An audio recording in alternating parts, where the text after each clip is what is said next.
Welcome, everybody. I'm going to call to order at 6 p.m. the Planning Commission meeting for September 6th, 2023, and we will start by saying the Pledge of Allegiance.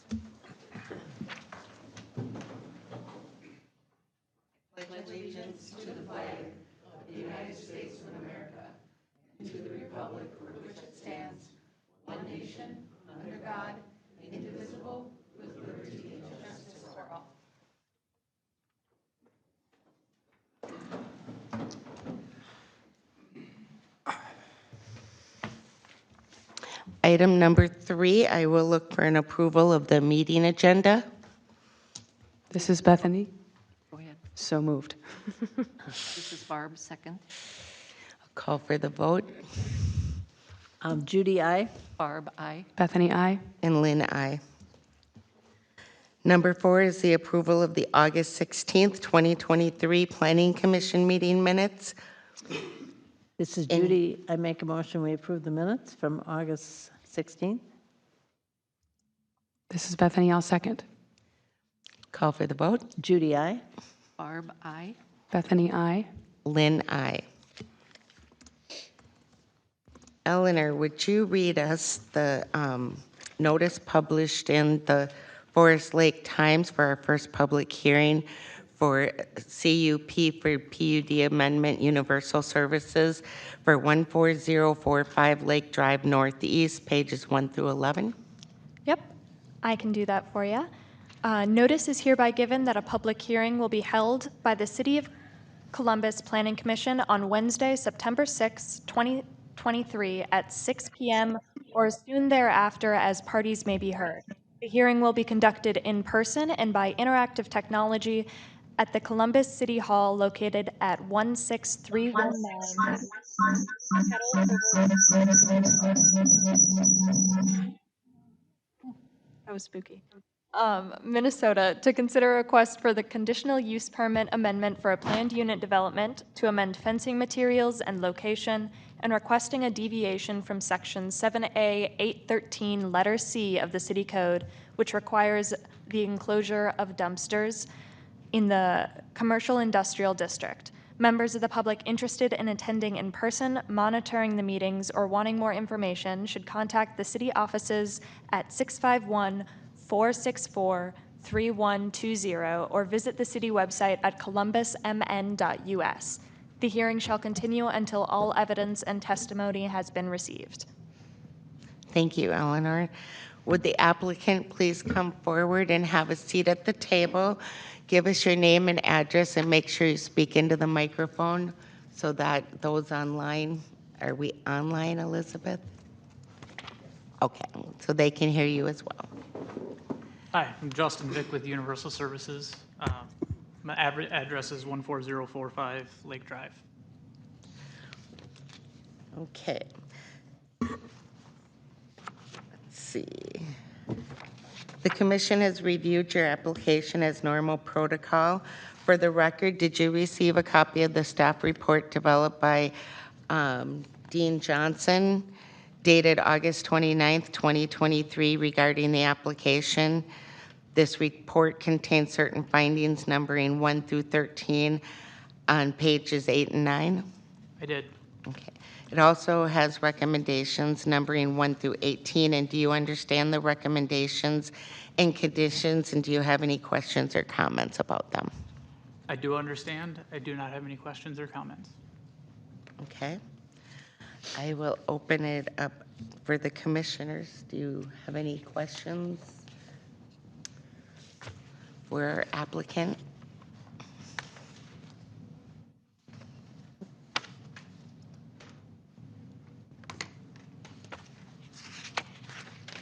I don't currently have any questions. Okay. I do not. This is Barb. I have no questions. Okay. You don't? No, I don't. Okay. Madam Chair, maybe we can have the applicant just make just a few brief words on what he's asking the commission for. What was that? Maybe we can ask the applicant to give the planning commission just a brief few words on what he's asking for. Okay. So do you have anything else to add for us? I can just reiterate what's been submitted, but yeah, I started with the company in March and was handed the project of get the fence figured out in May.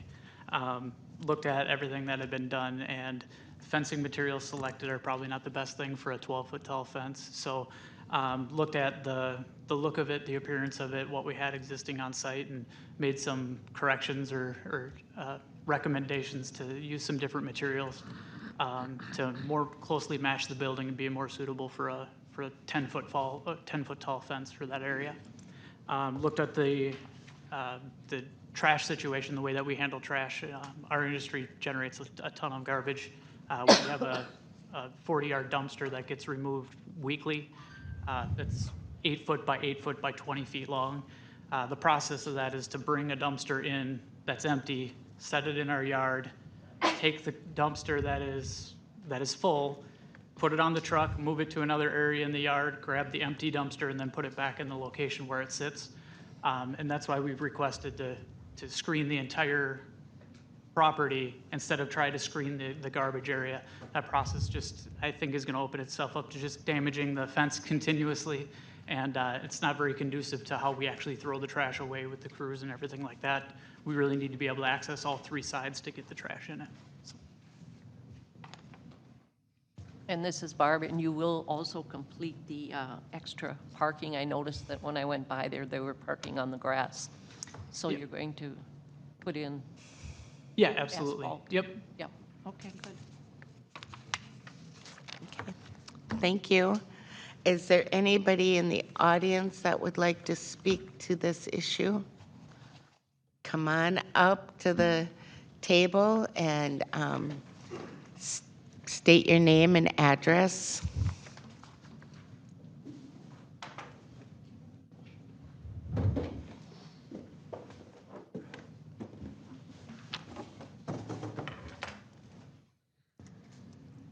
Hi, I'm Rob Osterberg. I'm 14063 Lake Drive Northeast.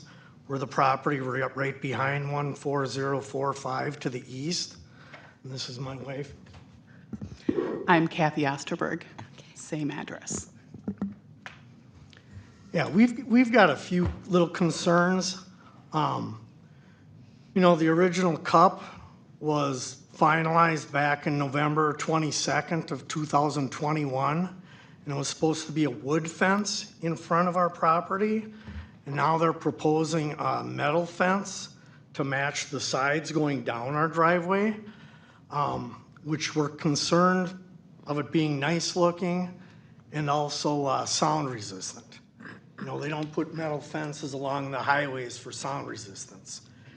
You know, your hours were stated 5 to 7 a.m. to 5 p.m. They're there much earlier than that, we can attest, and all my neighbors can too, and much later than that, up to 9:30 sometimes, you know. And that was originally in the original, I got my sheet back there, it was supposed to be a 12-foot wooden fence, stained to match the color of the building. So, you know, matching the existing fence that's on the driveway coming down, which is what they're proposing to do, is not within city ordinance and not in the original cup of what they did. You know, they're just trying to save some money is basically the way I gather it. Our main concern is that, you know, we're looking at the existing one now, but we're just driving by it. This other fence that's going to be put up adjacent to our property, we're gonna be looking at it all the time. So looking at metal at that color, it's just gonna stand out like a sore thumb. Nope, and believe me, we're looking forward to a fence, so we don't have to look at all your, you know, all your cabling and all that and everything. And we've asked Dan and Ray numerous times, when's the fence going in? You know, and we're going on 2 years here, nothing's been done. You know, and, you know, our other concern is the garbage. I'm frequently coming down the driveway and picking up garbage, you know, and I've talked to a couple of your workers and just told them, I know it's not your fault, but if you could talk to Ray, you know, your supervisor on the site there to do something about it. And I don't know if containing the fence, you know, all the way around is gonna stop the garbage because there's an opening along the driveway that it can still blow out of. There's openings underneath the fence that it can still blow out. So, you know, we are frequently picking up garbage, and the type of garbage that it is, it's apparent that it's from the business. Yeah, it's like she said, it's basically blowing underneath the fence, and then they have two large gates, you know, so it's blowing out the gates when they're open. Do the trash containers have lids on them? The dumpsters do not, no. Okay. Yeah, if they do, they're regularly opened up, so your guys can constantly throw the stuff in there. Yeah, we do have one cardboard receptacle, and that one gets open and closed. That's a standard, you know, your truck would pick that up and dump it in, what you would see in a normal commercial property. But the large dumpsters, the 20 and 40-yard dumpsters, do not have any sort of covering at all on them. This is Barb. What do you mean by garbage? What's that? What is the substance of garbage? Plastic bags, wrappers, Cardboard. invoices, cardboard, boxes, you know, Do they blow into your yard also? yes. Yes. Okay. Yep, you can come down my driveway tonight after this. So, Okay, well, thank you. We will take that into. yeah, we've got a couple other, Okay, you know, and we know this isn't part of it, but we also just want to address the lighting. Needs to be toned down. I know that's part of their conditional use permit. But like I say, nothing's been done about that, you know. It's obsessive and way too bright, you know. And also talking about the wood fence for being sound resistant. You know, there is a lot of noise with backup beepers on the, your equipment, your forklifts, your big trucks. And I know Music. music. You know, there again, coming in late hours, but I did talk to the planning commission, you know, which Ron was on and that about, we talked about CST, Toth companies prior, they were gonna have some backup, not a beeper, but a backup light, which is legal now. So that would be great, that would help prevent the noise, you know. I just, We said our piece. yeah, like I say, it's been going on 2 years since the cup was finalized, nothing's been done. And I'm just, here I am involved back here again, bugging Elizabeth and Eleanor for this and wondering, why hasn't this been done already in a year and a half? Why am I up here worrying about this again, you know? And why are we having to deal with a metal fence, which I think is against your ordinance to begin with, is metal fences? Right, and the original one was the 12-foot wood fence stained to match the building. You know, on the sides, that's fine what they want to do there, but in your location, I'm fine with that. I looked at the original site plan and that looks good, you know, so.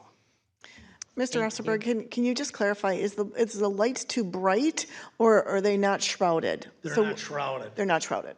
so, yeah, our front yard there is lit up, especially in the wintertime when the vegetation is, you know, sparse. The bedroom window, I have to have it closed at night, otherwise it's right there. Okay. Now, will the fence help? I don't know. Yeah, and the reason I bring up the lighting, I know I talked to Ray about the fencing and the lighting. He said, well, we kind of want to wait and see what the fencing does. It's like, you know, the light's up and above the fencing. That it needs to be addressed at the same time Because we'll also, be able to see it from you know. our second floor too. And I guess when a decision is made on, you know, whatever you and the city council makes up, kind of like to see a time frame because we've been more than patient here. It's, like I say, going on 2 years, and I'm looking at that on a daily basis and talking to Dan. Dan's like, I don't want to look at that either, you know, and, you know, the owners, so. You know, he was put in a situation late to try to You know. resolve it. You You know, get that? I guess That's all I have. Yep. Okay, thank you. So, all right, thank you. Yep. Thank you. Did you take some notes? I've got notes here, yeah. I believe we had a lighting study that was performed. I'll have to reference that. I looked at that with, I believe his name was Frank. He was new on the job when we reviewed that and looked at that. I thought that had shown that the lighting levels were appropriate for the commercial building. It didn't extend into the residential area. I can definitely see that in the winter, that's probably more of an issue than it is in the summer. In the summer, when you look out the residential home, I believe they see, you know, it's very wooded, right? There's a good line of trees and a lot of undergrowth there. We do have some dead arborvitae that are on the other side of it that are really doing nothing. And they would be placed in between the fence and that tree line. The property line for the property does actually go about 30 feet on the other side of the tree line. So, and we didn't want to, we wanted to leave that greenery and that tree there because that's just common sense that that's far better for any residential property to look at than a fence or anything like that. And bringing that fence to a property line would definitely be something that would be incredibly inconvenient for the residents. So I completely understand the, you know, in the winter, there's a possibility that there's some light pollution there. I'll have to reference that lighting study to see if, you know, I'm sure there's certain rules and regulations on it. And then I'll see if there's anything we can do about possibly timing those lights out. You know, that anything that's eastward facing there or anything like that. So, yeah, I definitely took some notes, and I know I agree. I'm late coming into it to try to help resolve any things, but I'm really motivated to get this fence done as soon as we can with anything that we can get passed, just because it's got to be inconvenient for us in the winter. We can't take anything up and store anything off the ground because we don't have a fence up yet. So we're constantly moving all of our materials that are in the yard and plowing and everything like that. And you know, definitely noted on the trash.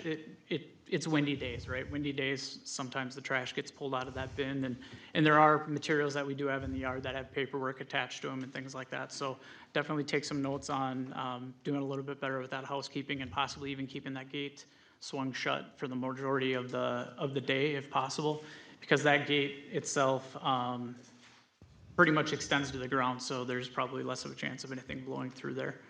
And then the opening under the fence, took that note. There's definitely some stuff that we can do to maybe put some chain link or something underneath that fence, because it does stick up about 8 to 10 inches in some areas. So we can likely put some chain link or screening of some sort to stop anything from going in there. I think that's what I took for in the hours of operation. I know we are there early, and we do bring the vehicles back late at night, but in general, the crews should not be operating, you know, maybe just unloading their truck and moving on, but they shouldn't be working and operating for an extended period of time. So I'll take some notes and do some observation on that operation that they're doing in the evenings and see if there's anything that we can do to help make that a little bit more convenient for the neighbors. Okay.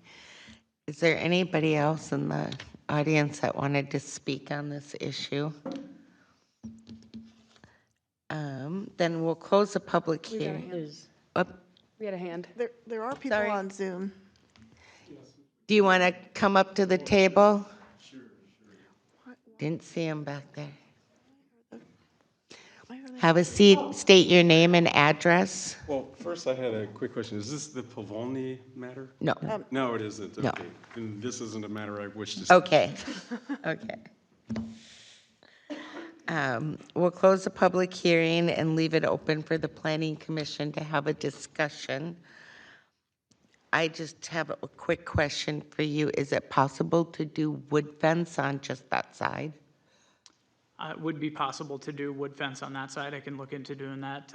Would also be possible to maybe use that, the standing seam metal that I believe the ordinance has passed, but we had submitted before the ordinance passed for the standing seam. But it would be an option to just select a different color for that particular portion to make that a little bit darker.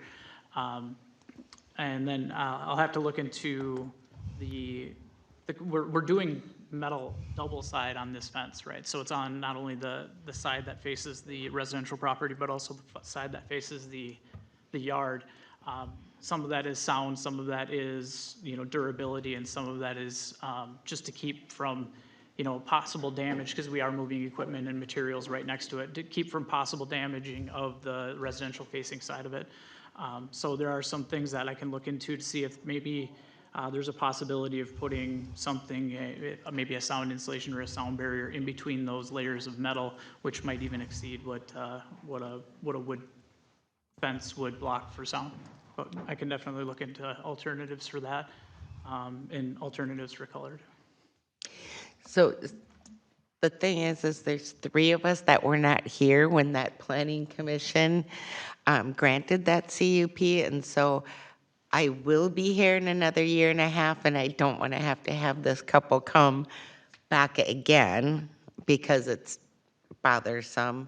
So if we can work together and try to come out with a plan, I like the idea of fencing the whole thing in all the way around that, but I don't know what the CUP said from that was granted. Do you have anything you want to add? So the color here is that this is what it would look, this is what the metal would look like? That is the current existing metal and what we would, And you would continue that? on the east side and south side of the property, correct? Okay. But that metal, I'm sure, could be ordered so the east side of the building is all that color, and it's all steel, steel sided. So I'm guessing that's part of the reason for the existing fence to be that color. But what the decision to continue that color was to match that side of the building, so when it comes back into the building, it matches, and then obviously the front has the brown. But it wouldn't, I wouldn't have any objections to just changing the color of that residential facing to a brown color. Because I do think that, I mean, I'm not you guys. The color is as much of an issue, it's like that kind of, just whatever color that is. I don't want to be disrespectful, but It's tan. yeah, it's not a there's nothing nice, exciting. Yeah, I mean, this coffee color would be, right. Certain Much more. materials can look pretty nice, even if it's Yeah. not wood. If it's made to feel a little more natural and warm and wood- Recording in progress. Yeah, and I'm sure there's definitely options in that color of metal to, if we wanted to move to a brown, we can do that portion that's residential facing in the brown color with zero change to what I've already, done with contractors, no change to any of that. No considerations on our end, just. would be Recording stopped. This many feet. Recording in progress. This many feet need to be brown versus this many feet need to be tan. That could be done, and keep a timeline of, I want this fence up before winter if at all possible, if we can get it approved. I've got a contractor lined up for October, so I definitely want it in. If we can get that approved, I would definitely try to keep to that timeline too. Pending any Minnesota objection in the weather, of course, right? and then I do like putting either chain link or lattice or something around the bottom so that they don't have to pick up trash. That would be very helpful. So my thought was, could it be a different color? So a dark brown would blend in versus pop out. And is there a way that you could extend it so it goes within like 3 or 4 inches of the ground so that the chain link wasn't necessary? Because I can see all that trash just collecting along the chain link too, which would not be very attractive. So I don't know what the dimensions are of the material you're going to use are, but I'm not sure why you would have a gap like that. Yeah, it's more to do with grade in some areas, right? Some areas that comes very, very close to the ground, and some areas in the yard that's a little bit lower. So we call it a water line. The fence has a water line, so the top is all one nice level. It doesn't have a panel going and then down a foot and then down a foot and then back up a foot. So the grade difference is at the bottom, and it's similar to what we would do in the front, but putting a chain link or a screening there would be no problem. And on the residential facing side, that all of that on the drive side, which is the north side, it if anything gets piled up there or anything goes under there, it goes right into the drive. And I understand how that would continue to blow around and everything. On the residential facing side, that is all, again, a heavy tree line and shrubbery there. So putting a fence there and just maintaining it and keeping it clean. I can definitely tell you there's a different level of expectation for cleanliness in the yard since I've started, and organization and just execution on our daily business in the yard. And I walk it every day.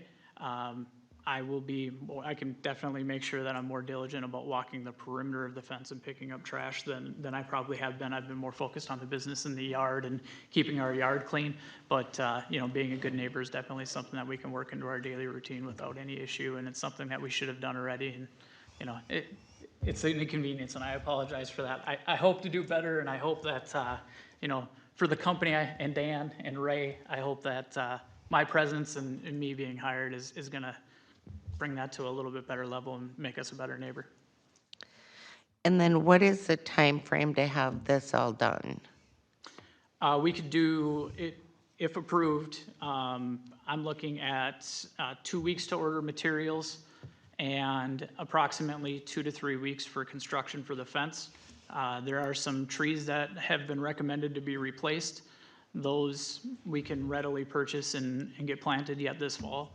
I'd prefer to plant them in the fall than the summer. I think that's probably why the other ones didn't make it, is they were planted in the summer when I inquired about it. So my goal would be, upon approval, to start and finish before snowfall, ground freeze. Okay. Anybody else have anything? No, I think, well, I guess yes. No, yes, I'm talking, so yes. I think that those are all valid concerns, and I feel like there's, you know, pretty valid solutions to them. So I think we're at a good place as long as we can somehow itemize the things that are, I don't know. Get it done. And Yeah, get it done. have everybody have input. I would, you know, maybe consider the wood fence on that side so that they, you know, don't have to, but I don't know what the original CUP said, so. Madam Chair. Yes. I have the original in front of me. Okay. Unfortunately, I wasn't here a couple of years ago or participated in this review, and so I can't attest to anything, but the written requirements for the conditional use permit. This particular item reads, must install a solid fence for screening in the rear yard to match the darker building colors. Doesn't have a height, doesn't have the material type. You can certainly agree at a minimum to the color that was required at that time. But as to, as the neighbors indicated, a 12-foot or a wood fence was approved, it's not in here. So I can't attest to that. Regarding garbage, I would add a provision, it's just a routine item. As a part of this planned unit development review, they are requesting to not enclose the dumpsters. That's not a provision typical to McDonald's, which might have hamburger wrappers flying all over the place. These are large spools, things that are not customary, and it's tough to have gates that are easy to open. They're proposing to fence the entire yard in lieu of that. So if there's any concern about any blowing trash, and I would believe the neighbors completely that cardboard or plastic banding wire, anything could be blowing around. Make it a condition. It's just an ongoing throughout the life of the use. As to hours of operation, there's nothing in here. We don't, by code, have hours of operation. Usually in the findings or in narratives that are presented by different companies, they'll talk about, you know, we're pretty much 7 to 5 occasional evenings and occasional weekends. We might put that as a condition, but that doesn't change anything. And so if there's a serious issue or a problem, you could discuss that, but we generally do not have hours of operation restrictions. Okay, well, Can I make one last comment? Yep. The lighting plan came up. There is reference in the original permit that talks about, I gotta find it, photometric plan dated June 9th, 2020, and the lights must be shrouded and redirected from adjacent properties. If that's an existing violation of the requirements, then there will have to be a remedy. If the neighbors indicate the lights are shining in, that tells me they're not shrouded. A fence that's going to be put up 30 feet from their property isn't going to have any effect on shrouding or protecting. But if there are wall packs that aren't shrouded, and if there are yard lights that aren't shrouded, then they're not meeting existing requirements, and that's an enforcement provision. And that remains in the current recommendations that combine the conditions of all the permits. okay. So the one thing that I'm not hearing here is that you would want to add a provision that it be a brown fence. If it's not going to be metal, you should specify that. The height as proposed was 10 feet. If it's not that, you should specify that.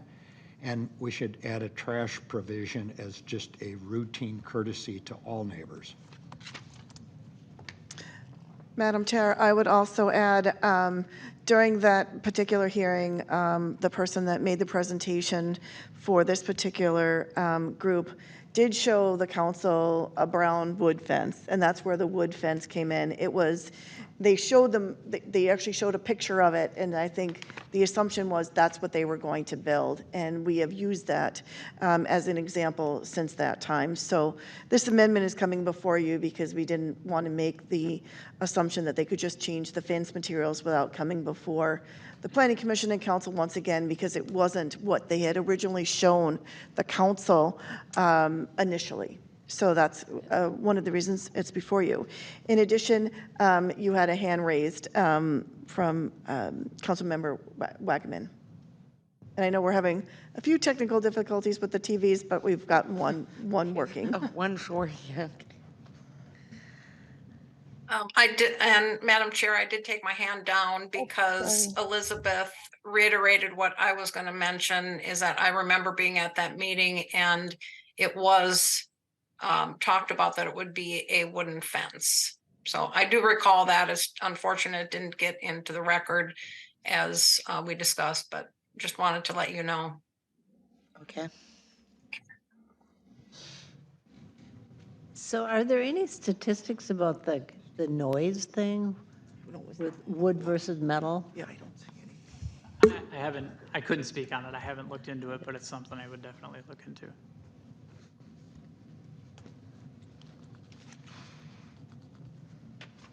Dean, do you have anything to say on wood versus metal, what the sound effect is? I'm not a noise expert. I'll admit that. You can do things to any material. Typically for siding purposes, these are one-sided wood fences. When you're on the freeway, you see the nice side on the neighbors. You see the ribs supporting that. They're not filled with insulation. As long as I've been involved in government, the facts tend to say that noise bounces off of those. It doesn't do very good. Berms do a much better job. Would insulation inside of a two-sided metal fence, which is proposed here, be better than a one-sided wood fence, which we haven't specified what that means? Probably. Okay.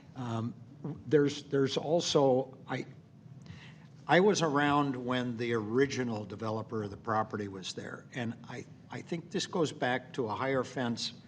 We had a 30-foot pile of rubble that they were, tree waste, that they were proposing. And the original fence, if I remember, in that one was on the property line. And so that would be closer to your house. No. Okay. If not, this fence is about 35 feet and it's on the other side of the existing vegetation. It's always been And whether it's 10 or 12 feet, first of all, from either a sound at that distance of 35 feet from their property, I don't think is a big factor, and it certainly isn't going to have a factor with regard to the lights. It just isn't going to have that effect. But originally in the first proposal, they had a 30-foot pile of tree waste that they would be grinding throughout the year, and that may have started some of the earlier discussions. But again, the record of the recorded CUP just says a dark fence. No height, no material, so you're on your own. And Dean, this is Barb. This building wasn't built by this company. Didn't we specify that it was shrouded lighting on any of our buildings? We do on every project, Yeah.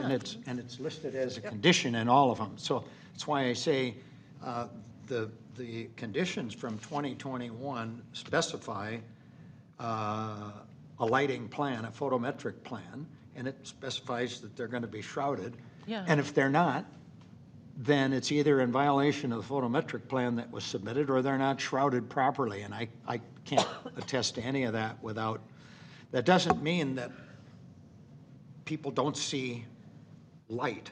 Right. It's just the light is not visible at their windows. And if it is, then they're not shrouded properly. Okay.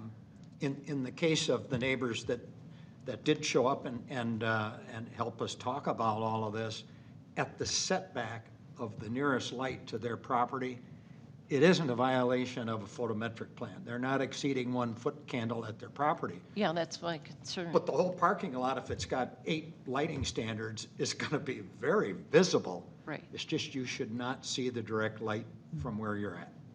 Okay. And if that's happening, it's got to be corrected. That's a violation of the existing permit.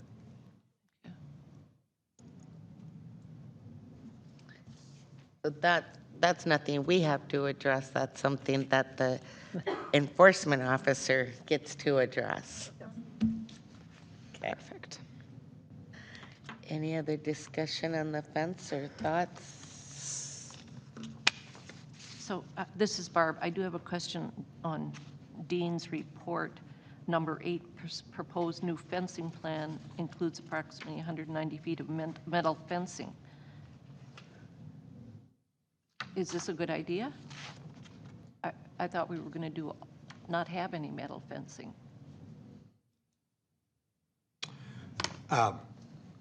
Madam Chair and Commissioner, in our discussions with the design standards in the freeway corridor, we're very specific about calling out metal siding, and we prohibited by name corrugated, ribbed, and standing seam. In the one other section of that ordinance where it was suggested we want to abandon, and this is every zoning district, it was corrugated metal and plastic. It made no reference to standing seam. It was, I think, what people might thought looked like a chicken coop used for fencing. Yeah. This material, by its appearance, is like 90% of the siding on the buildings throughout Lake Drive, even though we require some variety. So that was not specifically excluded. This is standing seam metal siding. It's both sides of the fence, so there is no inside or outside. However, on the wood facing that would be facing Lake Drive, that will just be that wood material in the brown with the tan trim facing Lake Drive, and on the inside would be the tan metal. So any changes to my recommendations certainly could include a change in either the color and or the material on the east side of the property. Certainly the trash collection, but I think the rest of the items fall under existing compliance. Okay. Well, I do like the darker color for a fence. So then we're going to Versus strike the tan color. and go for the darker, number 8. Yeah.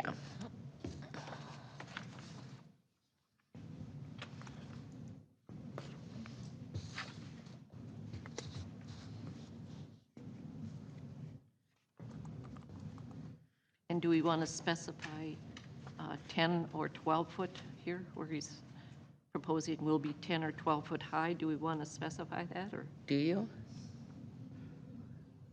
Do you want to, I mean, if you want to suggest something, suggest 10 or 12, and then we can,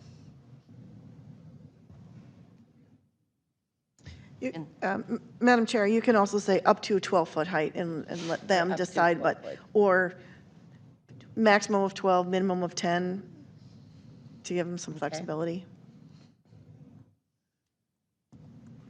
or we can leave 10 to 12. Okay. I would ask on number 8, what you're recommending is brown, not only on the easterly neighbor facing, but also the south facing? Or are you saying only on the eastern residential facing side? do Well, the I think brown? it definitely should be on the residential side, don't you? Because, Yeah. It's just that point 8 covers both, right? It covers the Yeah. eastern and the Yeah. southern. So if we're going to specify Yeah. it, Yeah. I need to know ahead of time Yep. what I'm going to be Yeah. selecting for materials. I would say both. Okay, so knowing that, coming south to north on Lake Drive, you will have a tan building. You'll have the front of the building, which is the brown and tan. It's the nice color, the pretty fence, as I'm gonna call it. And then the south of the building is all that light tan colored steel. And then you'll have an addition, brown fence continuing from that up to the south side, continuing in brown. The south side is on the the east side, which is the residential side. I kind of think that it should, as long as their side is brown, Right. that the side facing the industrial, like your parking lot or whatever, would be matching what's already there.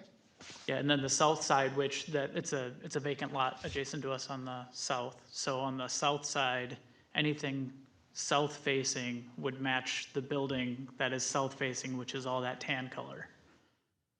I think that's proper, don't you? I'm fine with that. I just want to make sure that what they're going to look at is the darker brown. Absolutely. To be honest with you, I should have considered that to begin with, because to us, it doesn't matter at all Okay. what color that is, right? And to the city, it's not gonna matter because nobody can see it from Lake Drive, so whatever's convenient. If they want it to be forest green, I'll do forest green. It doesn't matter to me. It's more of making sure the neighbors are happy with it. Correct. Okay. Any other discussion? I'll look for a motion. This is Judy. I will make motion to recommend the approval of the Universal Services Conditional Use Permit Amendment for a planned unit development with changes discussed based on findings of fact 1 through 13 and conditions 1 through 18 of the planner's report dated August 29th, 2023. With the condition of a brown fence on the east side. Well, that would be included in the changes. With the changes discussed. I'll second. No, This is Bethany. Oh, Yeah, go ahead and second, I have a question, that's all. okay, I seconded. Now ask your question. Yeah, so what are the changes? I'd like to make sure Okay, so- that everybody in the room knows and that they properly get included in here. So on conditions or in condition number 5, we make reference to the plan sheets they submitted in the details. I'd like to end at the end of that. The fence on the easterly side of the property adjacent to the residence shall be, what is it? Dark brown, right? Is it a change in color? Is it a change in material, change in both? We wanted the composite wood with the dark brown, correct? Yep. At a maximum height of 12 feet, right?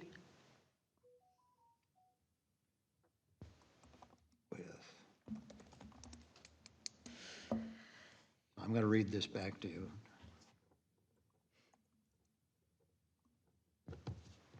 And do you want 10 or 12? I think you should say it. I think we Okay. could 12. 12? What do you think? Oh, gosh, I don't know. The adjacent fence is 10 foot. There's a 10-foot fence that runs east to west to the eastern border that is 10 foot tall.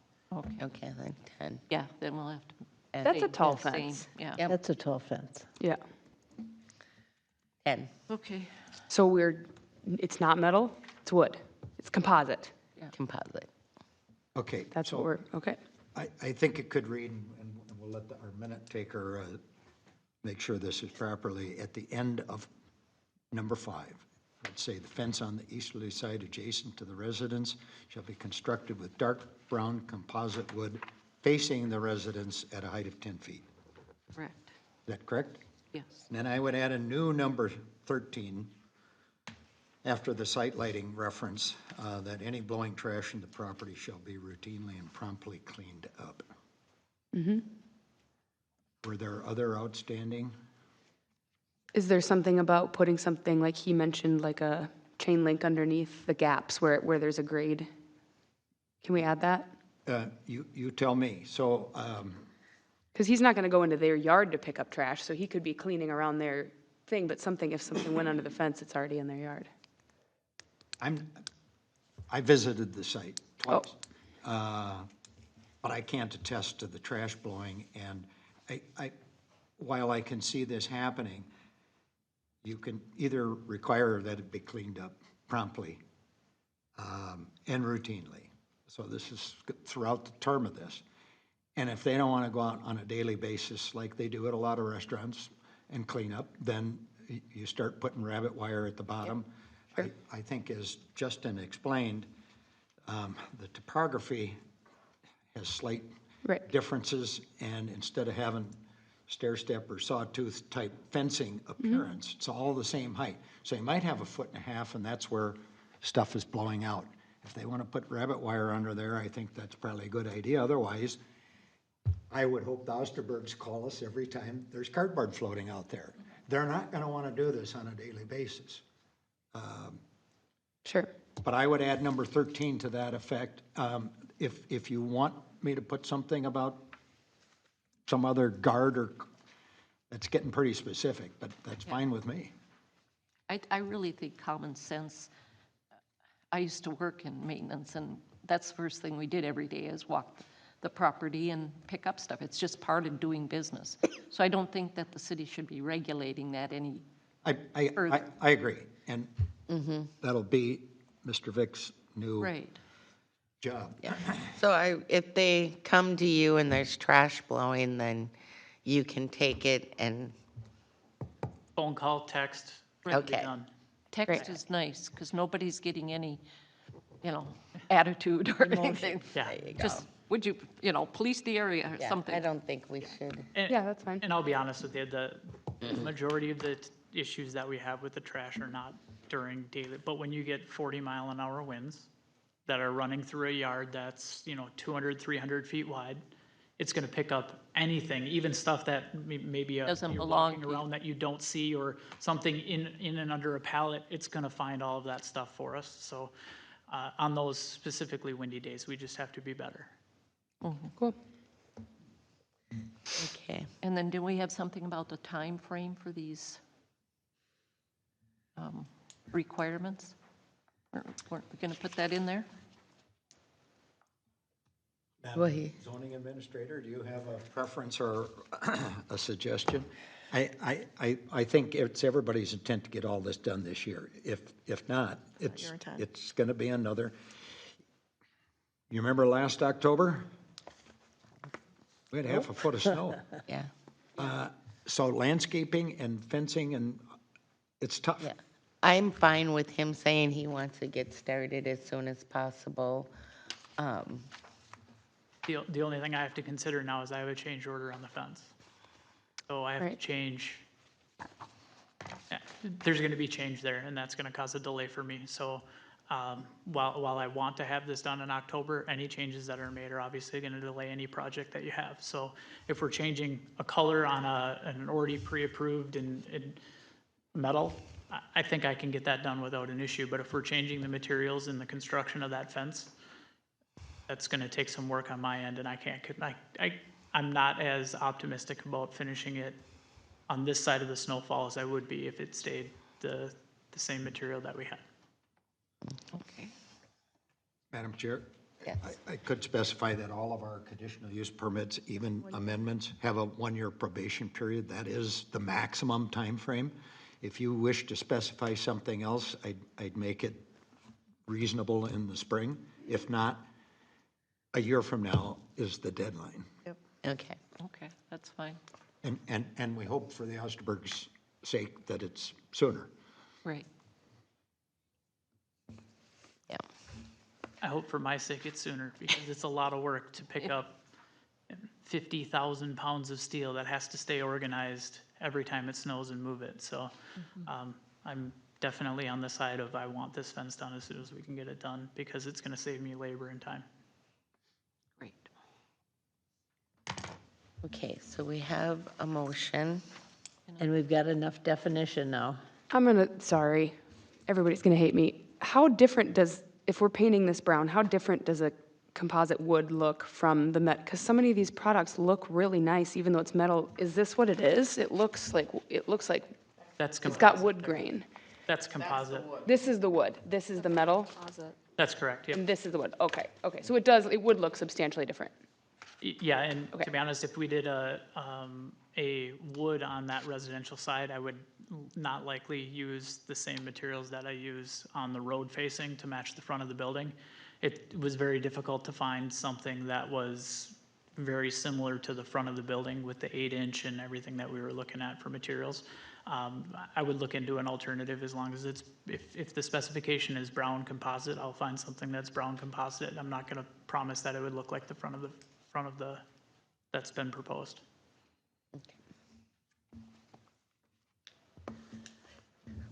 So there's a first and there's a second. Call for the vote. Judy, aye? Barb, aye. Bethany, aye. Lynn, aye. So, thank you. So are you clear? That'll go Are in you front of the clear with what council. we just decided?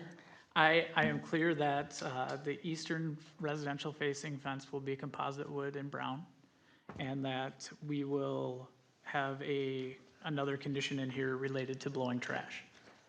Okay. And that'll go to the council as a recommendation to approve next Wednesday, the 13th. So if you want to be here in case they have questions for you, that would be helpful. Absolutely. Thank you. Thank you. Appreciate it. Thank you. Thank you all, appreciate it. Before that meeting, you will receive an updated report with those items that were discussed. I know you've been my little saint in the background, Yeah. taking care of me all along the way, so I know Of you won't course. let me So down. you will get another report with those clearly listed, the stuff that is going before the council, you will get as well. Okay, excellent. Thank you. Thank you.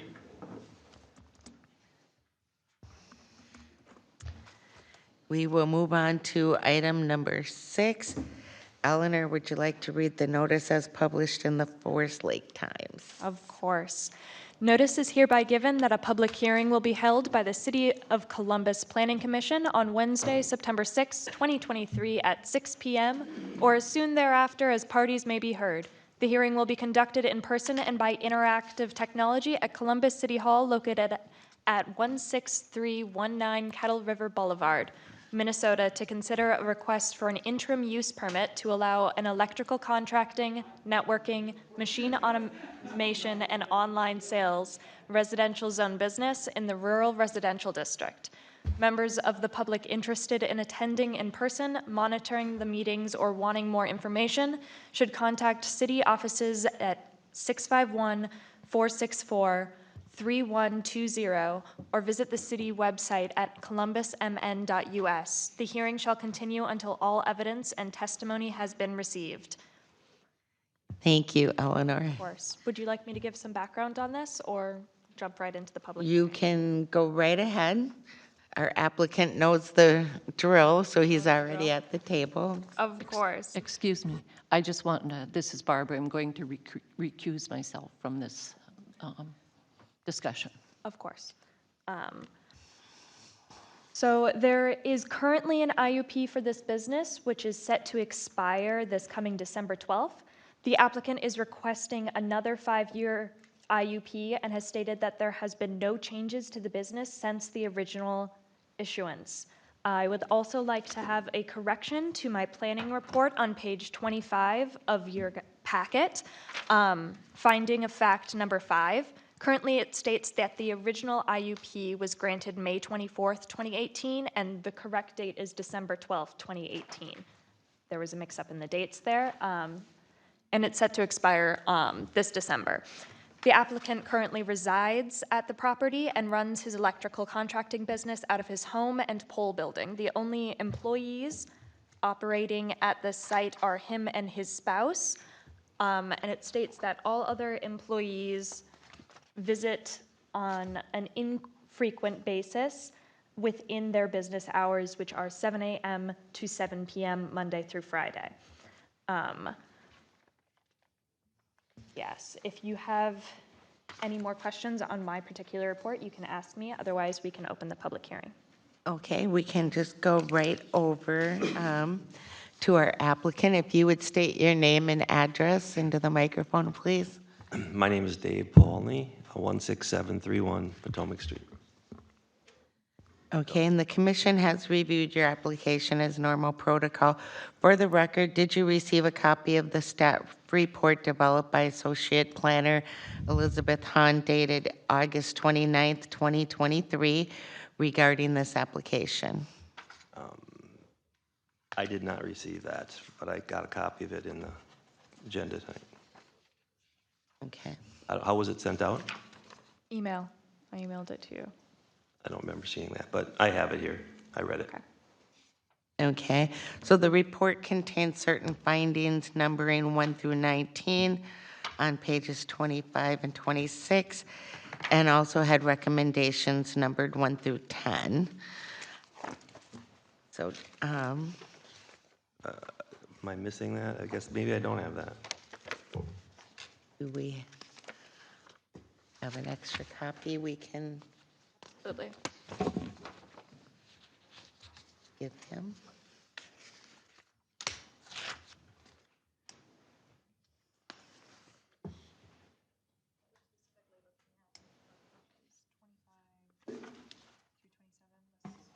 Okay, yeah, I did get that.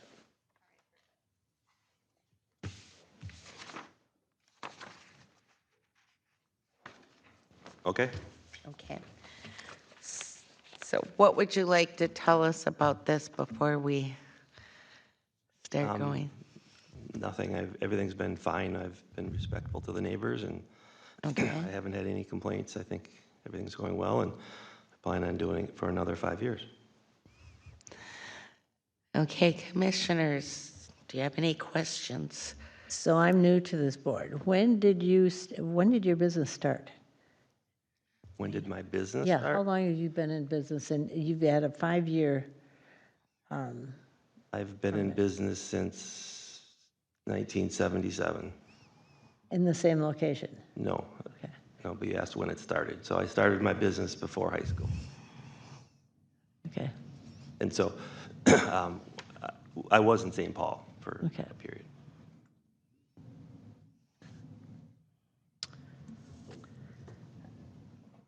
I have a question. How many of your accessory buildings are used for the business? And There's do you know the square footage? There's just one, and I use approximately 2,000 to 2,500 square feet of that. Okay, and so I did have a question about, so you have employees, but they don't ever come to your location? Periodically for a meeting, but typically they go to the job site, electrical contractors, IT professionals. So they don't come into No, the, no, no. So can you tell me what a daily operation looks like in your business?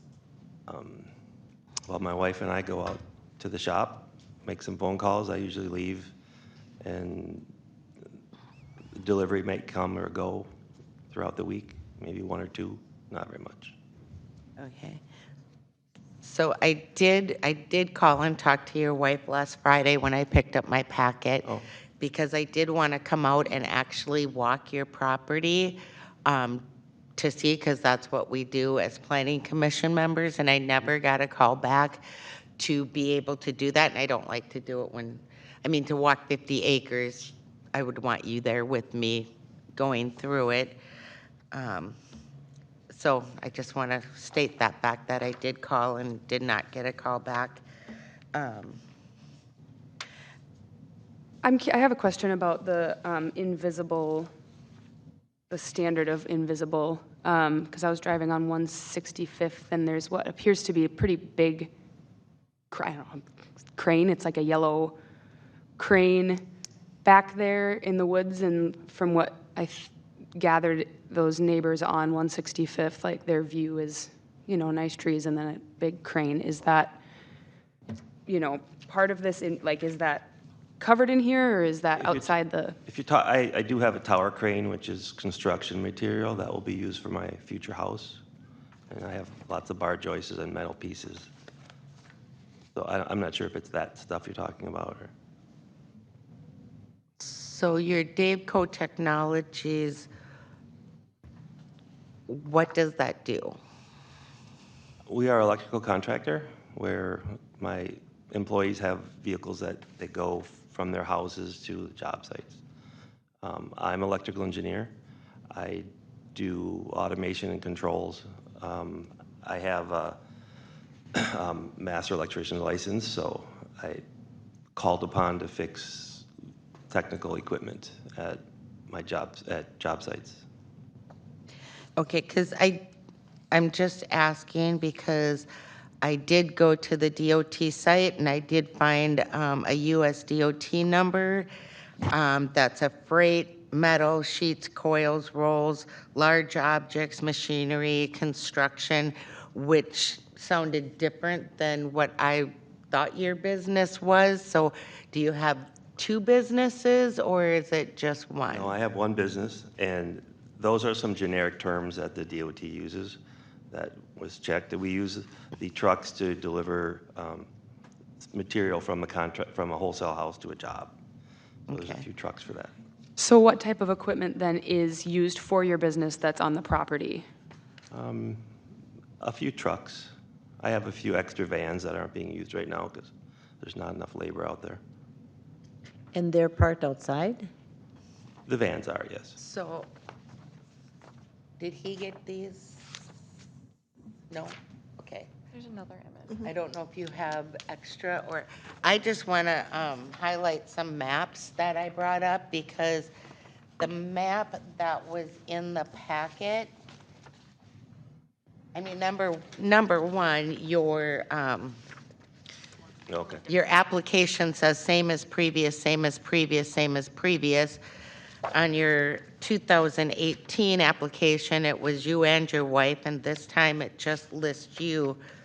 But the picture that was in here, I looked at it and I'm like, oh, well, that doesn't look so bad, okay? But when you go and you bring up this, and this caught my eye, and when I zoom into that and I come up with all of this, this is a business to me. There's an awful lot of trucks and you can't tell me they sit dormant because I have families that are truck drivers. So how many people drive these trucks? Actually, I have no drivers right now. They've all quit. So I'm the only driver. you need all these trucks stored here for just one driver, Yes. okay? If you'll notice, each truck is different. Every truck, if you're familiar with trucking, you'll understand that trucks all have their purpose.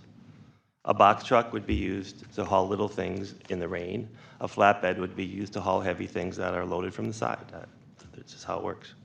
Okay, so here's where I'm coming from.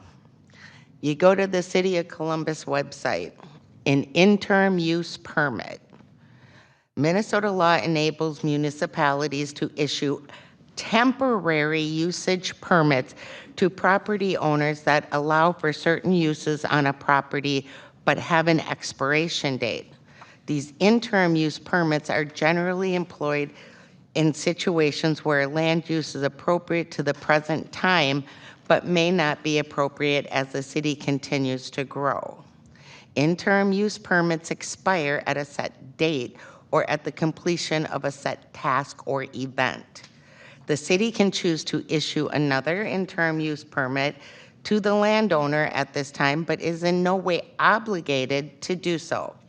Interim use permits should not be confused with conditional use permits, which become more long-term permanent permits as long as certain conditions are met in the use of the property. Your property is residential, and this does not look residential to me. This looks like something that should be on Lake Drive. Okay. Just gonna say it, that's how I'm looking at this. Interim use permits are just that. They're interim. Yes, they can be renewed, but they're for businesses starting out, growing, and when they get to a certain spot, they go to a commercially zoned business. We had a workshop last week, and we had the county assessor to explain how commercial taxes are paid, and I just don't think we're getting the tax money that we should. But I mean, if we continue to do this, everybody in the city is going to want to start their own business. And on your website, I saw you had 12 employees, but now it's locked and I can't see anything anymore. So how many employees do you have? I have about 12. How many independent contractors do you have? I have one who lives in Florida. And they never come to your property? Actually, never met the guy. Okay, so how many miles a week do you drive with your truck? These trucks? Yeah. Sometimes they don't drive at all. Any of them? I mean, Yes. Could I answer your, I mean, when you're ready, I'll speak to it when you're ready. so the first application, you had a watershed survey, I'm assuming? I think it was exempt, but Okay, so now you had same on your application, and watershed district was rezoned, so you're no longer in that watershed. actually I'm in both watersheds as we speak. The northern part of my property is in Coon Creek and the southern part is in Rice Creek. That,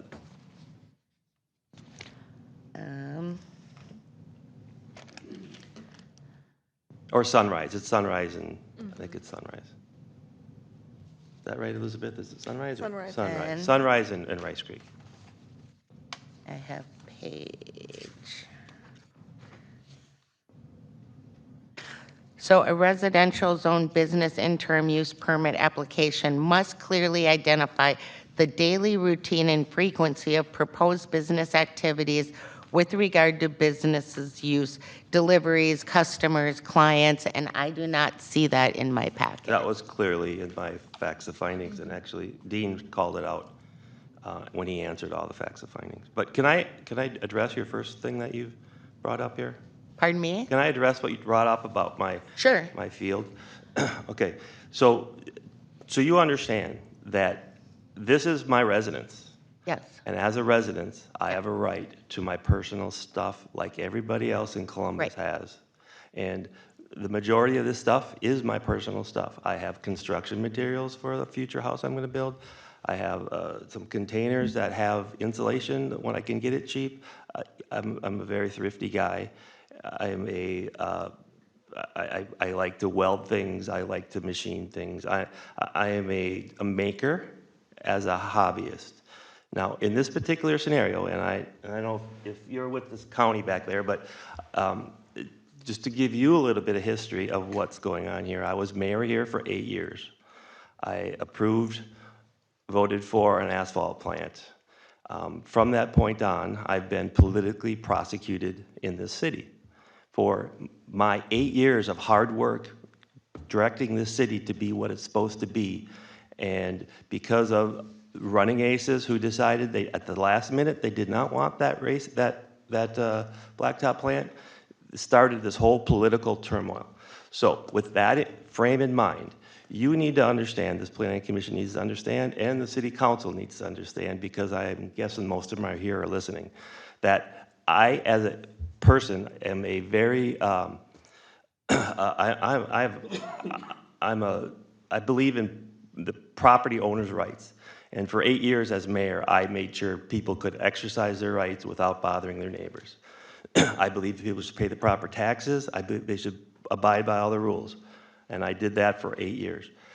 Now, when it comes to who I am and what I do, I'm different than all of you guys here, and I'm different than most all of these guys sitting behind me. I have a passion in life to do and build and use every ounce of time that I have to make and enjoy my family, my 5 children, my wife, my dog, the whole thing, right? I have an RV parked here. I have boats. I have projects that the first truck I've ever owned when I was 15 years old. I have projects that I'm going to do, and I have a place to put them. I'm not on a little tiny lot in the middle of North St. Paul that is a big eyesore to these people, right? I have shielding. I intentionally bought land where I can exercise my rights, my freedoms to do and be who I am. And who I am is a person who makes things and does stuff. I don't go home and sit and watch TV like a lot of people do. So with that in mind, when I was mayor, one of the main things I did was I made sure that people could have property, have their rights protected. I got rid of the tree inspector coming on people's property from sunup to sundown with no notice.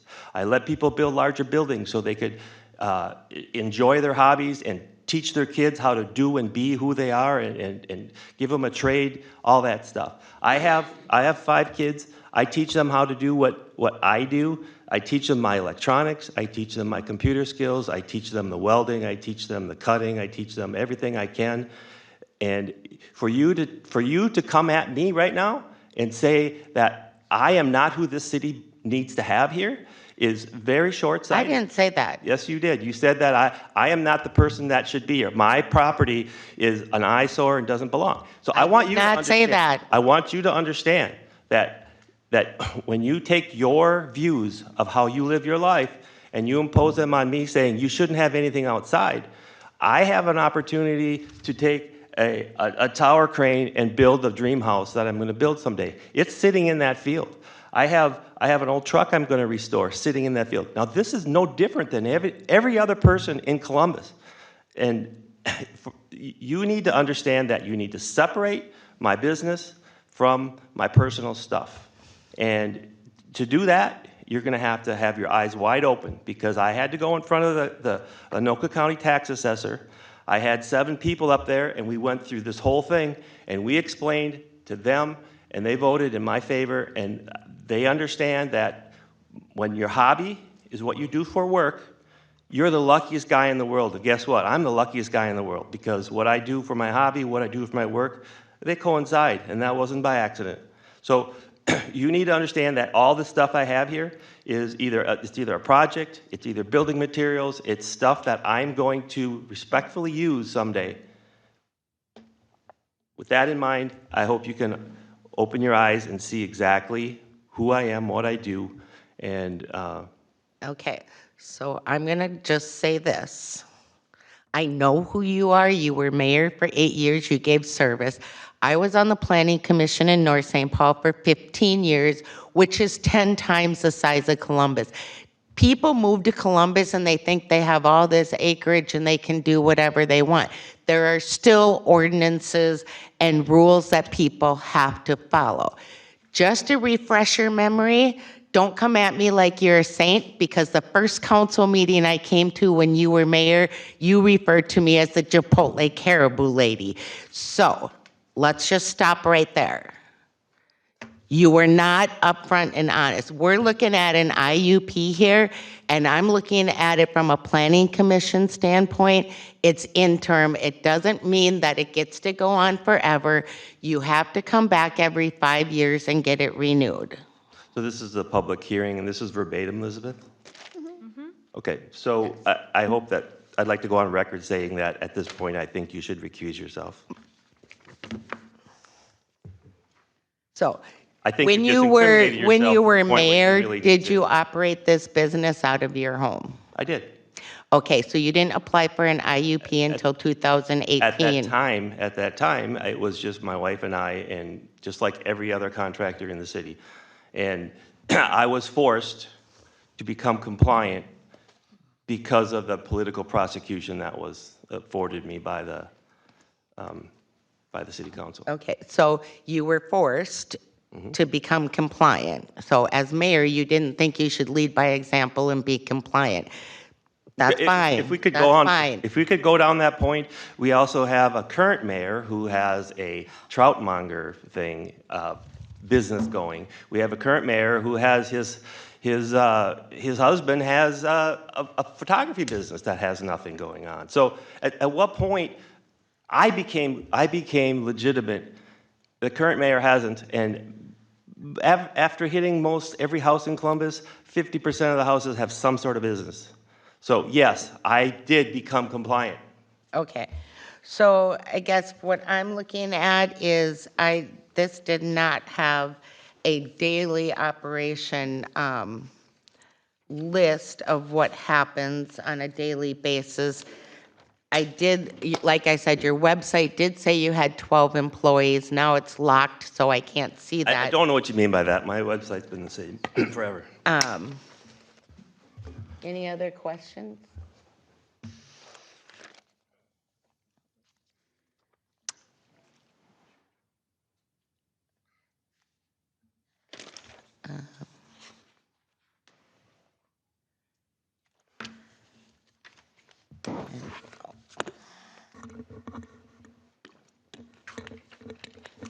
So what I'm hearing here is you saying that you've got a lot of stuff on your property that is for personal use and your hobby, what did you call yourself? A maker? A maker. And your business stuff is contained within your 2,000 square foot outbuilding, all your supplies, all the stuff you ship, Yep. because you're, We don't really do much there. It's mostly my employees go to the job sites, and the material is delivered to the job sites. Occasionally something comes. and they have their trucks and they park their trucks at home. Correct.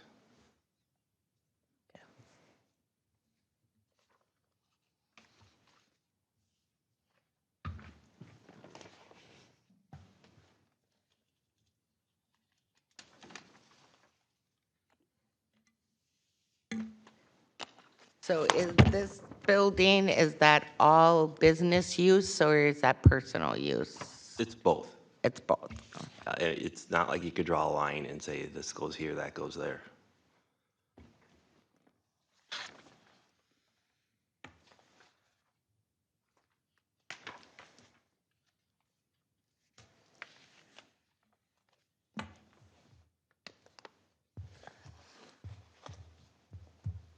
Do you carry work comp insurance on your employees? Yes, I do. Okay.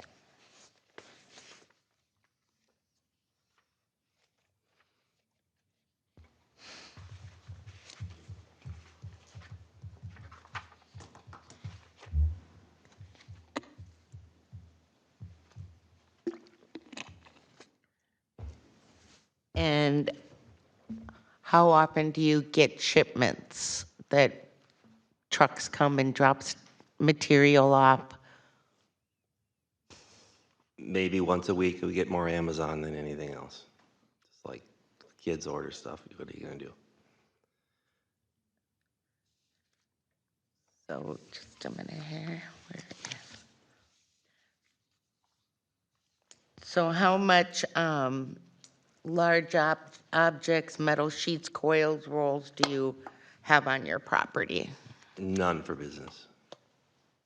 So when you haul it, do you go pick it up someplace? Usually picked up at a supplier and brought to a job. So there's none on your property? Not business related. There might be a few pieces of conduit, but not much at all.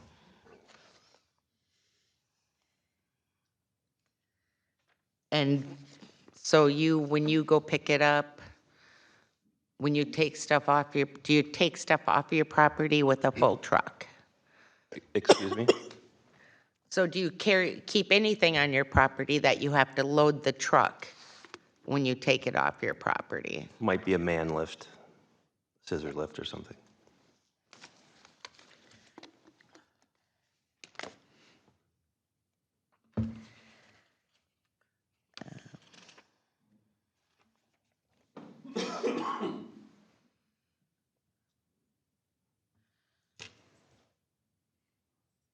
And what are the hours of your operation? Typically between 8 and 5.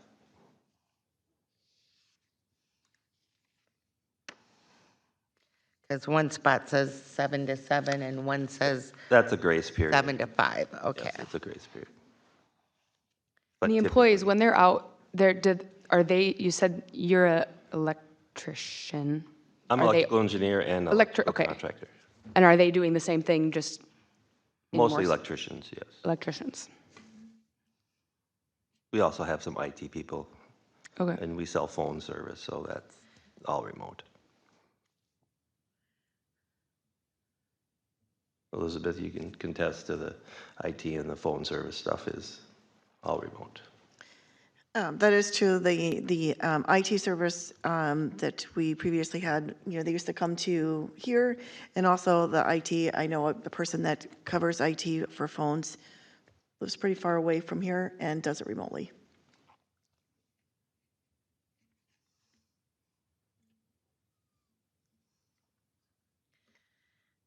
Okay, well, is there anybody else in the audience that would like to address the Planning Commission on this issue? You can line up over there. Oh, come to the table, state your name and address. In the microphone, right? Yep, please. Excuse me. My name is John Williams. Can you move the microphone a little bit up? I think the recording secretary was having a hard time. My name is John Williams. Didn't have a cough. My address is 16851 Potomac Street. Yeah, I'd like to know, I live only 2 doors down from Dave. I'm north of him just a little bit. And I just wanted to say that, I mean, I can see his driveway. I'm not right next to him, but I can see it. And I rarely ever see a truck. And if it bothered anybody, I guarantee you my wife would tell me, because she would be the one. And she hasn't. I asked her, I said, do you see anything? She says, no, we don't. He's so far back in the woods, we don't see anything. We don't hear anything. I mean, I don't think your kids even light off any fireworks. No. He's kind of strict. Anyway, I support Dave. Okay. He hasn't bothered us.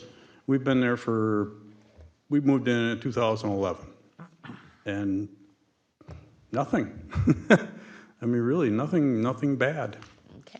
We just hardly ever see him. So that's all I got. Thank you very much. Thank you. Anybody else? Madam Chair, you do have 2 on Zoom after you've gone through the room. Is there anybody on Zoom? There is. Rob Bush, you got your hand raised. Hi, this is actually Rochelle Bush. Okay. I reside at 16758 West Iverson Street Northeast.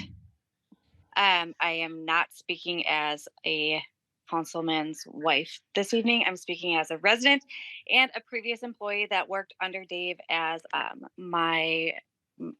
the mayor. As an employee, I was able to attend a fall party that Dave had thrown at his property, and I can attest to what he's saying. And his building is made up of a lot of copy material. He makes his own campaign signs there. He has a huge arcade for his kids and his kids' friends. I mean, he's a huge family man, and he wants everybody to be there. And um, I I I've lived in Columbus for 14 years now. I had friends that grew up right near him when I lived in Forest Lake, and I had no idea he was even there until I became an employee. Um, he's his property. He took us on a tour of the property, and what he's saying as far as his personal items on the property are exactly that. I honestly, I don't even remember seeing any of his work vehicles. It was all his own personal items. And so I think that that needs to be taken into account, that there is a lot of properties here in Columbus with huge acreage that should be allowed and are allowed under the ordinances to have that property, that personal property there. Um, yeah, so I guess that's kind of my main point, is that I know a lot of you, or any of you, weren't allowed to come out there, or weren't able to make it out there. And I just, firsthand, I've been there as an employee of the city. And then again, as, a resident, I was lucky enough to be invited to hang out at his big party that he does every year. So I've seen it, and I honestly think that you wouldn't even know a business was run there. Okay, thank you. Then, There's an unknown number. what's that say? It's a TNG. Okay, TNG. Can you hear me? Yep. Okay, this is Tom Olson. I had to hook up do a little computing stuff of my own here to get one system to work. I want to point out for Dave's benefit here on the finding of facts, two typos in there, or mistakes. On finding of fact number 3, the acreage is instead of 58.04, it's 57.89, even though it says approximately. And the more serious one is the property ID. The second one has 10 32 22 32 0004. That should be 10 32 22 31 instead of 32, unless he wants part of his neighbors. That happens to belong to somebody else here. What's the name? Patricia Williams. So you got the wrong PID in there. All right. That will be edited. Thank you for adding that to the record. We'll do our due diligence and look through that and make sure that those are correct. Thank you. Okay, and then under the recommendations, I'm looking at that, and I agree with the recommendations of a term of 5 years. I don't have any problem. He hasn't had any complaints with his garbage back there, or call it what you want. It's a man's possessions. I've mentioned it at the 2018 meeting, and he hasn't had any complaints. And I see he's got some berms that have been growing up ever since then around there. He does operate his business back in there, and I haven't heard any complaints from anybody else. So I would go with the recommendations. The only thing I could question is the size of the business, whether it's for a growing business, and whether it's how long do you stay there before you move out. That would be something that the planning commission would have to decide. And I think you brought that up as part of your discussion already. Otherwise, I don't have an issue. Thank you. Anybody else? Come on up, have a seat at the table. State your name and address into the microphone, please. Good evening. My name is Brandon Haskins, address 16640 Potomac Street, Northeast as well. I'm a close neighbor to Dave Pavoni, and I just wanted to add my support to the positive information that's been shared by the 2 former speakers preceding me. Thank you. Yep. Anybody else? One more. Oh, okay. Finally, the county guy. Have a seat, talk into the microphone, name and address, please. Sure. I'm Monty Kanazi, Wagan Mizrahi, 7624. Talk into the 7624, 170th. So we're the parcel just to the north, and I don't have any opposition at all to Dave Pavolny. We've been out on the property. It's been quiet. Just wanted to meet my neighbor. You could have come over.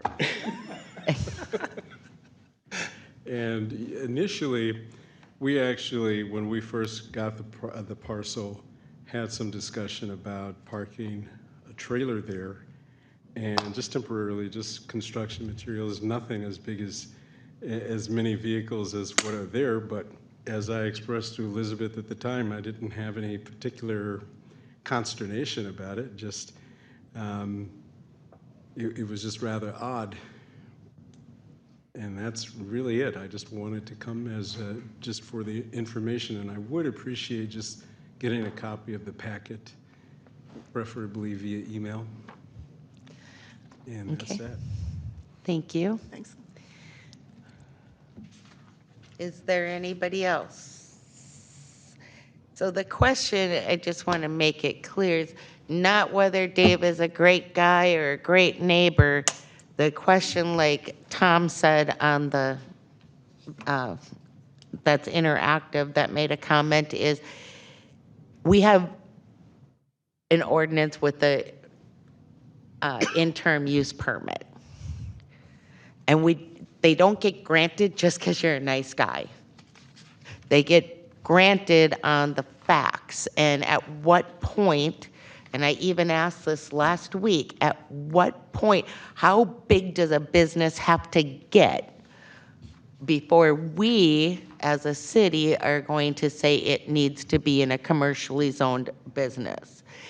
I get it. I came from North St. Paul. I have more acreage now, and I want to use every little bit I can.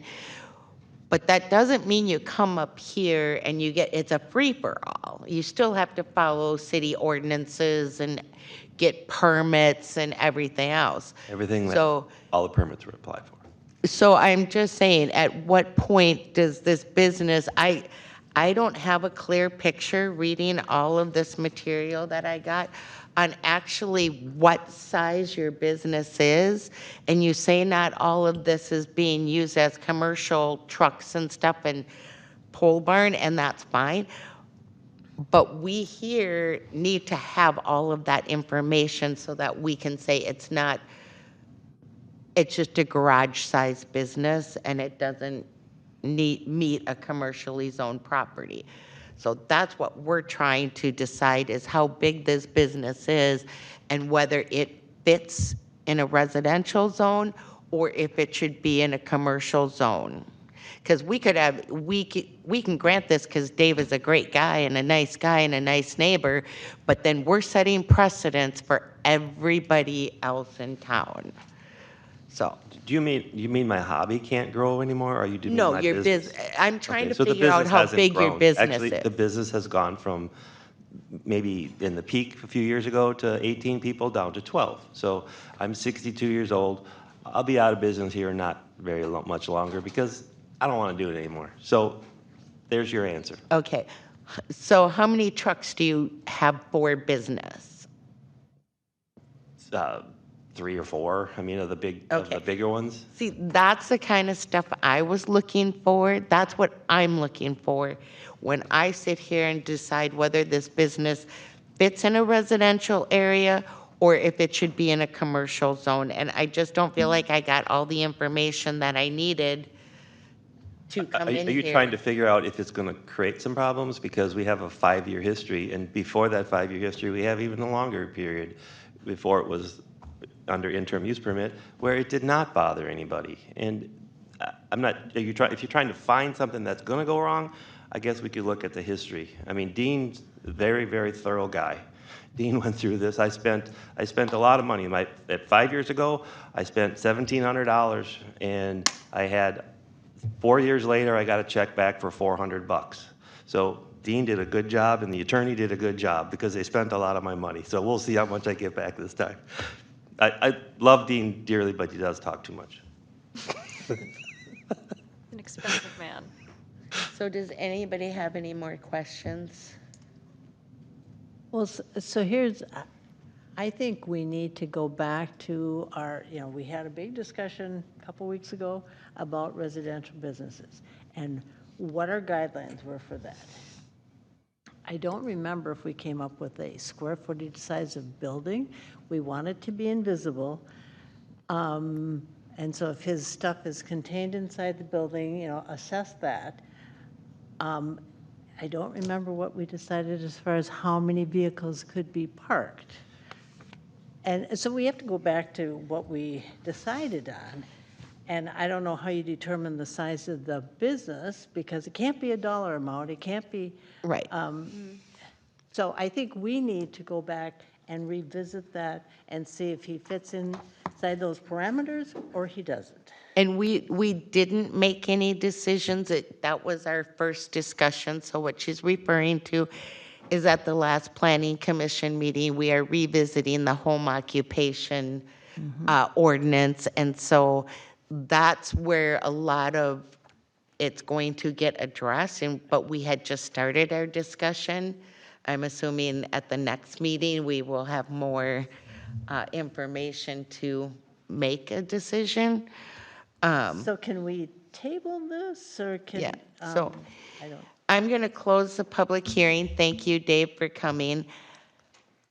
Instead of having a discussion because you brought that up and you felt like that, I say, can we extend this to our next Planning Commission meeting?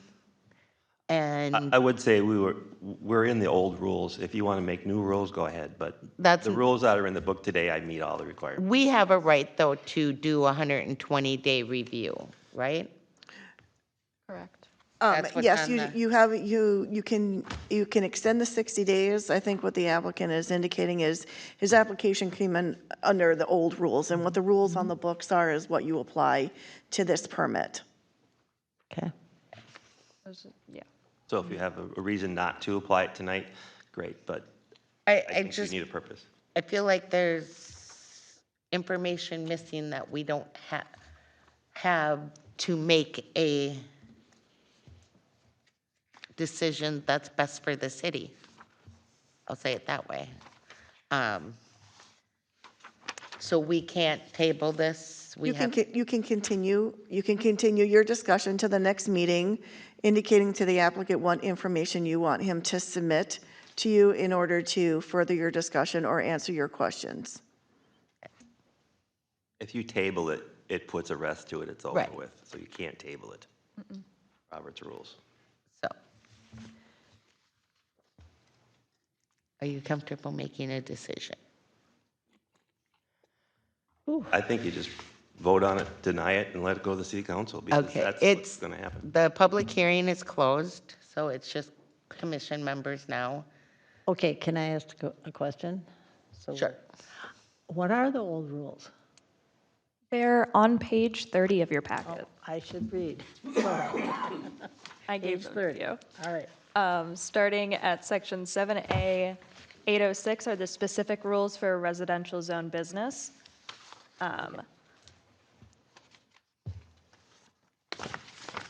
And the applicant addressed those rules on page 19 through 21. Those were his original answers from 2018 that he had resubmitted for this application under the assumption that nothing had changed. Okay, thank you.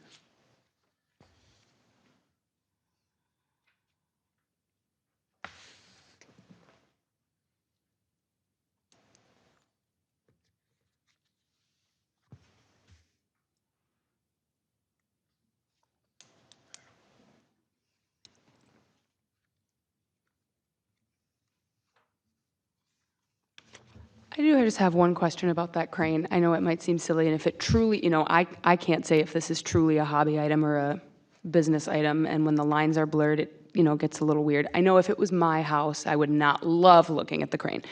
is that like the only place it can be? Have those, I mean, if those neighbors, I'm not those neighbors, but I just know that if I was, it would bother me, and that the lines are a little muddy, and so the definition of visible, it's just kind of. We're looking at about a third of a mile away. Okay, so just to start with.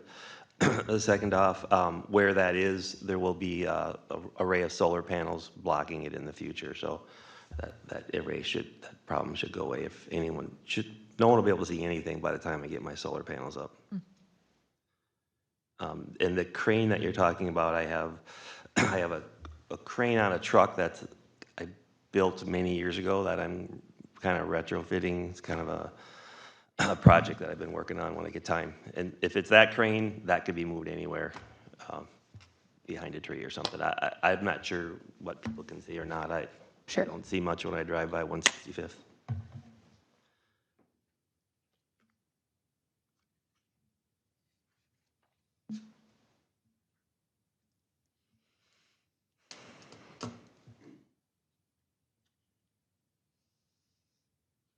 Any other questions?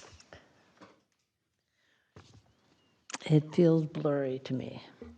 Pardon me? It just feels blurry to me, that division, and anytime you have a residential business, you're gonna have personal stuff and you're gonna have business stuff. And, I feel like you're looking for far more definition as to what's personal and what isn't. And that's a blurry question. Right, it's hard to answer. Not only a blurry question, but it goes towards kind of in government invasion. I mean, how far is the government going to go to say, this bottle, you drank it during work, so it's a work bottle? Better not be stored outside. And I'm just going to go back to, I did want to walk the property because I did want to see for myself, and I never got a return phone call with the opportunity to do that. I'm not just going to stop by somebody's house that has 40 to 50 acres and start walking around the perimeters by myself in case I trip and fall and get hurt, whatever. So that was my first red flag, okay? Call it what you want, but I go out to places that I get planning commission stuff for because that's my job. My first red flag is you were appointed by the city council that attacked me vehemently. Well, I So, just picked up my packet. I can't imagine you're Yeah. gonna give me a fair I shot, wasn't, so. I was at home. You've asked some great questions, and you've asked some great questions. I- I'm not sure why Barb Okay. opted out, but I was at home when I made the phone call, so I did call. I tried to do that. My thing is, I'm sitting here as a planning commission member, and I'm reading the city, it's right on the city website, that this is not a right just to have this. no one's asking it to be. a right. And- You're asserting that yourself. And it's interim. It's a privilege. I am asking for the privilege. I've asked for the privilege 5 years ago, and I'm asking for it again. Okay, so to what extent, though, that we, like Elizabeth said at our workshop, an IUP was created for an interim use, not to be forever.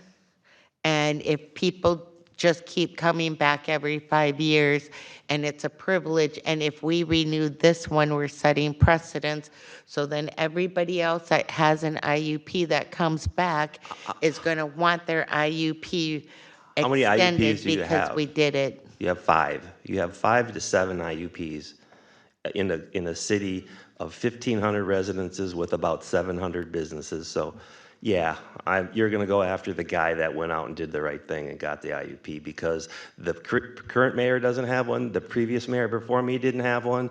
Running an automotive business. I'm the guy who went and did it right, and then you're going to say that, well, you have to stop now because we can't renew it, and you're asserting your oppression on a good, upstanding citizen that's not only given to the community, but protects the community, and more than likely will be the mayor the year after. So I'm just saying, you need to understand that Okay, can we just stop? it's your meeting. Upstanding citizen, just stop right there. Thank you. Okay?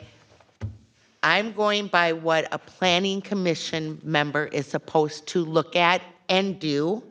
This is not a popularity contest or because you're a great guy, you get this right. This is a privilege, and we're here to determine, like I said, I still don't have the answer at how big a business is before it's deemed a commercial property. When I got this map that you submitted, it showed your whole property, so what am I supposed to think? I'm thinking that this whole property, all this truck area is your business because that's what you submitted on your map. I just blew it up a little bit. That's why we have these meetings, so I can clarify that. So, daily operation, no employees, nobody comes and goes. The ordinance, it also says that no employee, you can't have employees other, even though you have employees other than what lives on the property? Employees of residential zone businesses that use the premises of the residential zone business on a regular basis are limited to the occupants of the principal residential structure. Employees or subcontractors of a residential zone business not residing on the premises are allowed on the premises only on a non-regular or infrequent basis, is correct. So non-regular basis. Yes. But they can have as many employees. You know, you can have someone have a residential zone business, they can have 50 employees. If only the family employees are on that property and 48 of them are somewhere else, you can have as many employees as you, to run your business. It's really about the zoning impacts. A residential zone business is about zoning impacts and how you impact your neighbors and the residential district. I mean, we look at zoning. So I understand what you're looking at, because that's what we did look at. Truck traffic, how many, trips and those sorts of things, because we were looking at impacts to the surrounding properties. And what we heard tonight was from 3 or 4 of the neighbors that there weren't impacts to their residences as a result of this business. So I think that's the takeaway from the testimony, amongst other things that they said. But really, when we're looking at zoning impacts.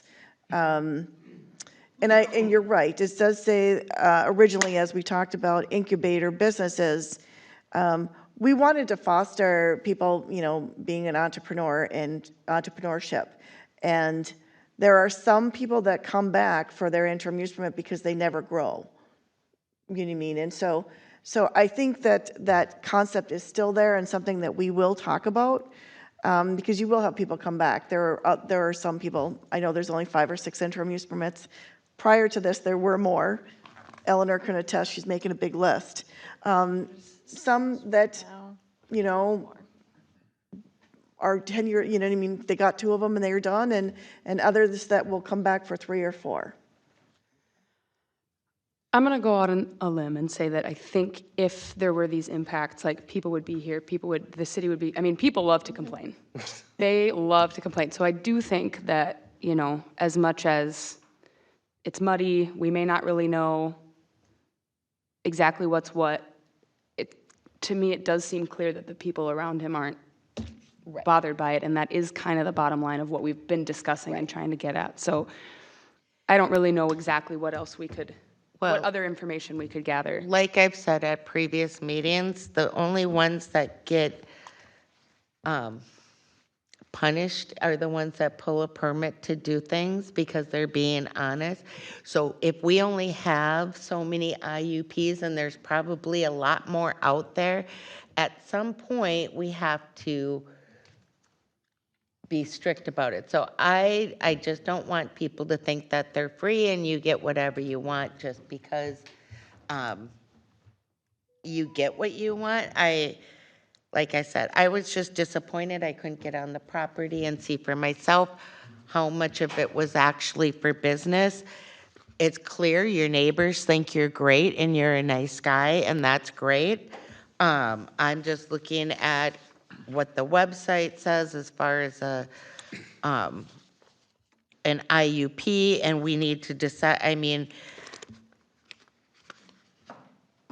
are we going to set precedents and just keep doing it, or what, I came in here totally, or I should say yesterday, I was totally willing to make a motion to extend this for 5 years with some conditions, but I was told after talking to Eleanor, you can't put conditions on an IUP.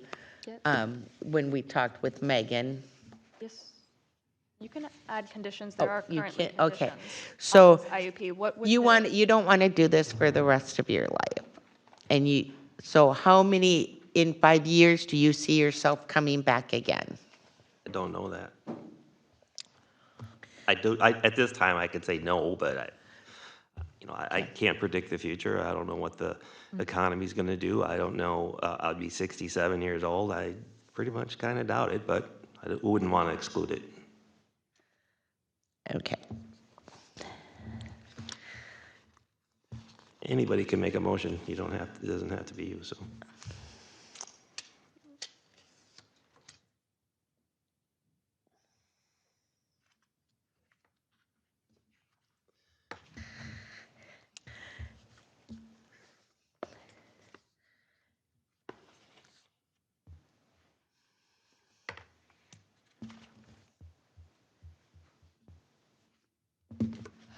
What's your thought?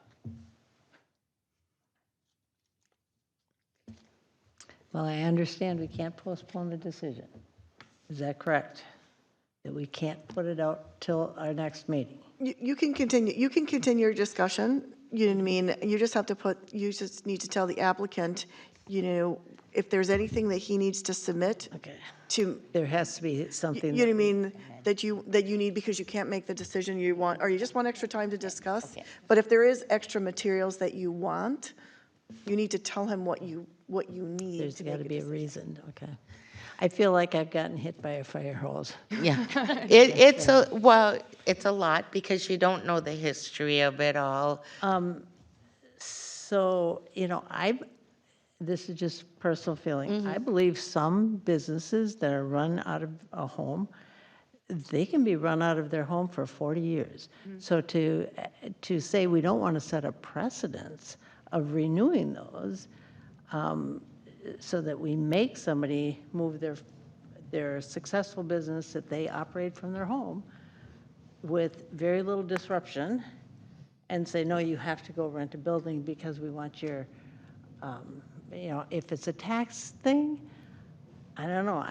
Being a former business owner, I would struggle with that. Yeah, and it's hard because he does have so much acreage and you don't see it from the road, so it is hard, but you can't set rules for one person and not everybody. That's why I was trying to find out at what point is a business big enough to be at a commercially zoned. But here, I'll give you, my brother runs his own trucking company, one truck. That's all he has, and he stores it at home because he can't. When he lived in Oakdale, you couldn't, but he lives in Inver Grove Heights, so he can't. It's one truck. That's it. And I don't have a trucking company. So, that's where but you have to just be, here's a mayor that went out and made people compliant. So we have to, we can't just say because he was mayor or because he's a great guy. We have to look at, we're setting precedents here. I get that. And if we allow it, and there's only 4 or 5 IUPs in town, but then why do we have IUPs? If it's just going to be renewed all the time. I believe you also have one CUP in a residential zone business up north. More than that. But More than More one? than that. Yeah, then those go forever. So, I would be concerned about the precedent if it had grown, like Elizabeth said, it's in place so that if a business over the course of 5 years grows to the point where it's bothering people, then you have a good chance to say, you know what, nope, sorry, this is bothering people now. So it makes sense that you do look at it consistently, but if a business isn't, I have a photography business, if it got pretty big and I was making a bunch of money and I had a bunch of people working for me or whatever, but I wasn't bugging my neighbors, I wouldn't want to have an expiration. So I don't feel like we're setting a problematic precedent. No, but like I said, if we knew how much of his stuff was business, if we were able to see that, this whole discussion would have been a whole lot easier. But if he goes to sell his property and now the people buying it, oh, I can run my business here. It's not transferable. Yeah. His IUP is not transferable. Right. Correct. But they're not gonna know that they have to get an IUP? And It's not. a lot of people don't. Mhm. Conjecture. I would ask that you just either vote it up or down tonight and just move on with this. You can send it, you can forward it to the city council. Well, with a I mean, negative. if we need more information, we need more information. There's no more information. but- Everything, you have everything. I had 2 successes tonight. I I realize would- I have another neighbor Okay, that like. you know, And you. stop. I'm a good guy. Stop. We're having a discussion here. You don't get to tell us what we should do, okay? I didn't. We're having a discussion amongst ourselves. Going in circles. I mean, I told Eleanor, I'm one where when I get my mail, I touch it once. It either goes in the trash or I pay the bill. I didn't want to come here and have to come back. I want to touch it once and be done. But you're pushing me here. Because in the course of this public hearing, so he did admit he was mayor and didn't have an IUP and was running a business. For me, I'm sorry, but that says a lot. You're a nice guy and your neighbors love you, but you didn't hold yourself to the same standards and then you come at and tell me, you hope I open my eyes. You better just stop right there. I've got my eyes opened and I was ready to approve this yesterday when I talked to Eleanor. So you're not all that. You've made mistakes, because certainly when you were mayor and you were operating a business, you should have had an IUP. You held others accountable. I will make a motion to recommend approval for 5 years. And I would like to put a condition that in 5 years, before it gets renewed, that the Planning Commission is allowed to go on the property and see to what extent this is a business that maybe should be in a commercially zoned place, because the whole town benefits when businesses are paying commercial taxes versus taxes when you're running a business out of your home. So if you guys want to go along with that, or if you... Did you make it? Did you make a motion? Go ahead and make the motion. I make a motion to recommend approval of, do you say it Daveco? Davco. Davco? No, the E makes the A say its name, and there's no E. Interim use permit for a residential zone business with changes discussed, which we have made no changes, I don't think. Based on findings of fact 1 through 19 and conditions 1 through 10 of the planner's report dated August 29th, 2023. And are you going to put the condition in 5 years, the Planning Commission should be on the property to review? Can we do that? Can we do that?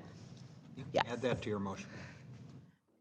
And that's going to be spelled out in our new guidelines so that we have that But requirement it has to for be in this every- motion because we don't have it in the current one. So with the addition that in 5 years, if this is reapplied for, we are allowed to, the Planning Commission can be on the property to check, to verify.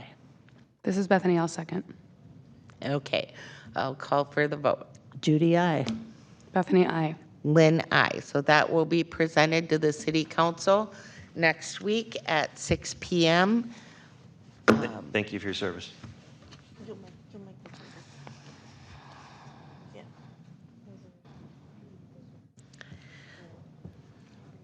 Next is item number 7, is our discussion for Blaine Brothers CUP, updated landscape plan, pages 33 to 35.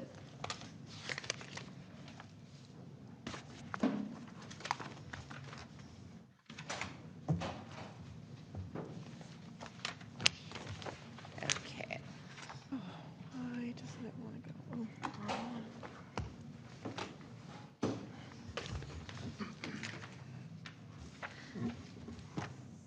So, Dean, do you want to give us a briefing? This is not a public hearing, it's just a discussion. So if you want to brief us on. I'd be happy to. I got an email request from the city administrator to take a look at several iterations of land use, or excuse me, landscape plans from Blaine Brothers. And I'll apologize in advance if my dates are slightly off. There's a late December, there's a mid-May, and there is a July 18 plan, and I thought I was taking the correct dates off the documents. And sometimes the city will stamp them when they're received, and so I just say up front, I'm working off my laptop, looking out my cabin window, being rudely interrupted to do something. No, I'm just kidding. I was at the public hearing early December, maybe December 15th, and then we had comments at the hearing that the landscaping just didn't seem to address screening along Hornsby. And at the December 19th meeting, we received another one. So that's one copy of a document. From that point in time until spring, when the actual construction documents progressed, because what we see at the public hearing stage are not final construction documents.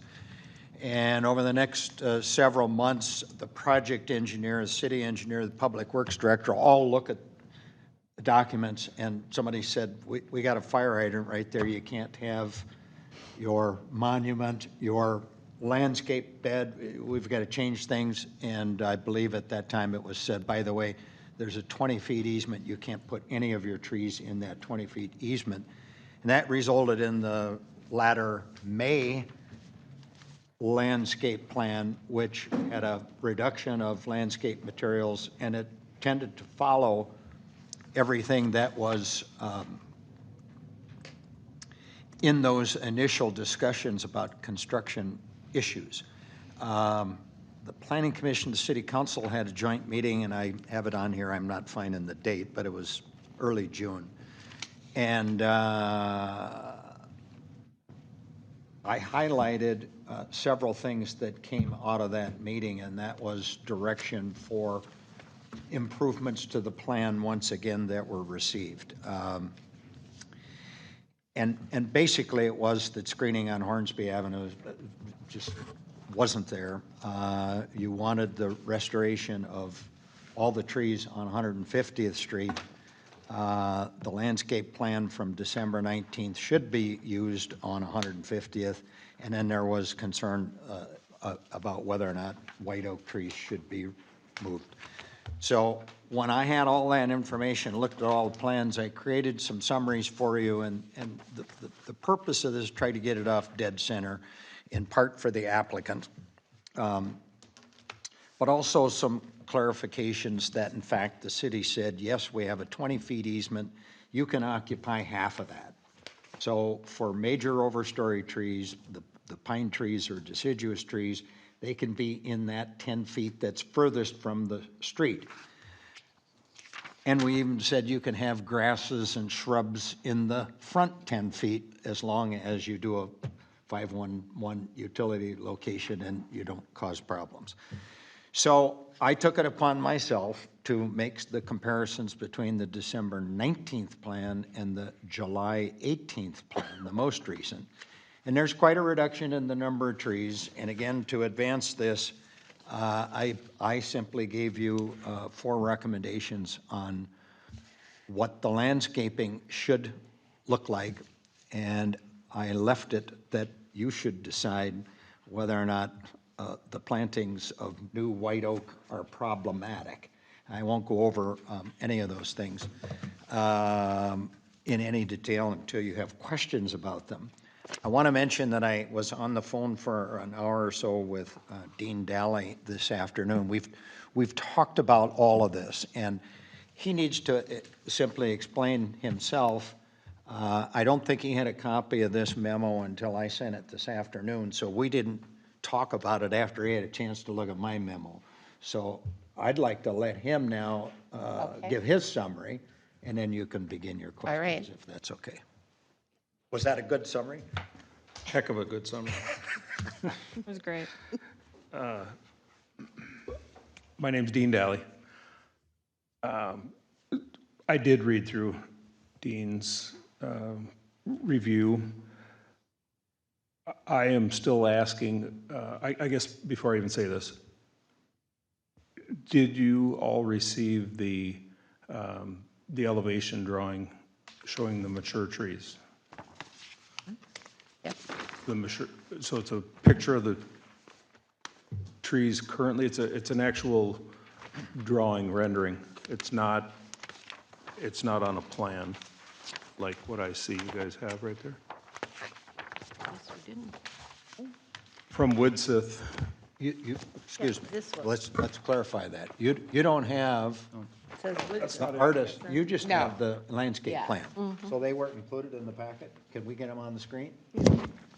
What Dean's referring to in the information that Elizabeth sent to me were 2 landscape architects' renderings of essentially the same view, looking slightly southwest from Hornsby over the property. And one of those renderings was what the materials look like at planting, and the second was at maturity. So if you haven't got those. No, we don't have those. Oh, they weren't included in the packet. Okay. Not sure what. Hang on a second. I gotta. So we'll see if we can find them. I have them in an email. Okay. In any event, go back and continue your discussion. We'll try to find Try to those. find them. Okay, I would like to have everyone, hopefully those pictures can be shown. Excuse me. What I have experienced, what we have experienced in the past is some of the plantings that are required or requested by different cities. We find that these trees become overcrowded rather quickly, especially the pines, the different things. We've had different discussion at the city council. There was maybe slight agreement on some of my concerns. Once you get some hoodlums in and behind maybe the trees and I'll say too much screening, they've got free rein to maybe bounce around in there a little too much. I'm asking for, I say reasonable screening, which I believe, again, if we can get these pictures up, at maturity, maybe not the day that the landscaping is done, but at maturity, the screening is, this is just my opinion, but it's very adequate, especially when I compare it, and I apologize for saying this, but to many, many other places that are recently built or, you know, in and around the city of Columbus. I just ask for a reasonable landscape plan. The shame on me, the first one that Woodsith proposed, I believe, when I did see it afterwards and we got through city and all the rush was on to get things going, I should have objected to the Woodsith plan immediately and told them, which I did later, and that's why they produced this second deal in June or July, whenever it was that Dean just mentioned. We scaled back the trees by, I believe it was 80, do you have that number, Dean? 87 to 70. 80, yeah, yep, 87 to 70. So we did cut 17 trees out. But again, I'm looking for a reasonable approval on a reasonable landscape plan rather than what I see was too much from the very first one. I just don't like it when they plant those like little trees. They die. And then you got brown trees sitting there. And I know in the back of my property, there's so many trees planted together. I just want to go cut some down because they don't get a chance to really grow. And you're harming them, so. You're looking for a response? No, I'm Can I give a response? Yeah, all totally right. Gosh, I okay. agree with you. I don't like to overplant when you can I mean, I don't even think this is cutting it that bad, but when you overplant, it doesn't take long, and the trees are getting into each other, and it just doesn't look as nice. I've said it many times throughout this whole process in front of council and planning, we want our place to look very nice also. I have 'em. I'm not gonna, during our discussion earlier today, it's not, if 17 trees was gonna make a difference and if we could afford this or not, I'd be looking for a lot of other situations and with all due respect, Dean, Dean mentioned, well, cost or whatever. It's not about cost. It's about reasonable landscape plan that we want the place to look good. That's all I'm saying. Mm-hmm. Can I? Yep, go ahead. So this is the at planting. I'll call it the immature new. The next picture shows mature. Oops, wrong one. Okay. So again, you can see then the screening and a few years, but it won't.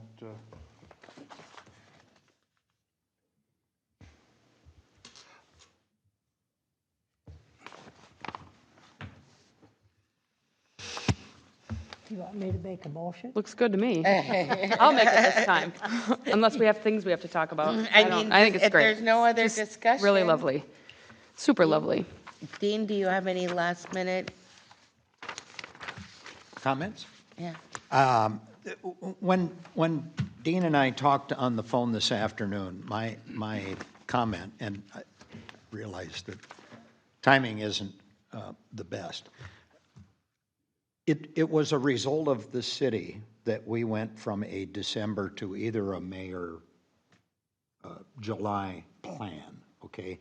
In part because of a water main conflict and occupying the city's easement.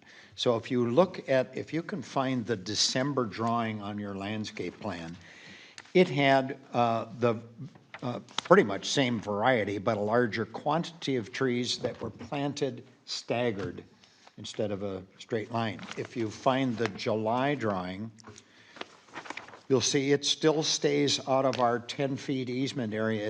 It's a straight line. They are side by side.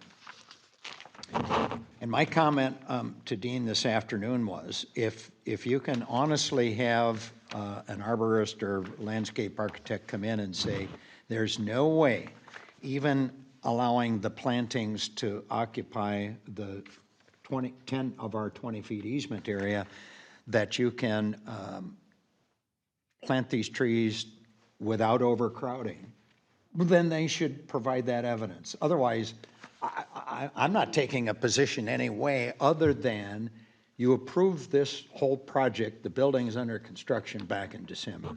Now we're modifying an element, and it's not my word against anybody else's word. I'm just relaying the fact that there continued to be a concern about what the screening appears to be on Hornsby. And you're not going to improve that with the loss of 20-some trees. That's my simple conclusion.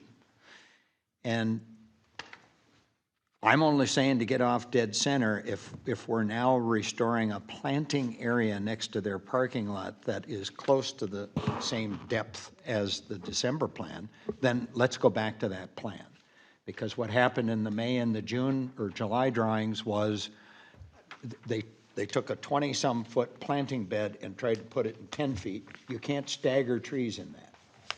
So that's my basic conclusion. Otherwise, landscaping is a beauty contest. I will say in my original memo, the plan or the landscape quantities were consistent with the ordinance. Your experience of reduction, but this is a planned unit development, whatever your ultimate recommendation is, if you say we're okay with this July plan instead of the December plan, or whatever conclusion you make, then we need to make another condition that the PUD also approved a reduction in the landscape quantities, because that wasn't the case back in December. So my position is strictly one from an ordinance. Here's where you were. You lost a lot of stuff, and your previous comments were make Hornsby look a little bit more like December, restore the plantings along 150th to resemble December, and I took the position that there was no reason to go from 10 to 6 trees on the west side, because they're not all impacted by this water main. I don't know why that reduction occurred. So those are my positions, and I'll leave it to you to make a recommendation.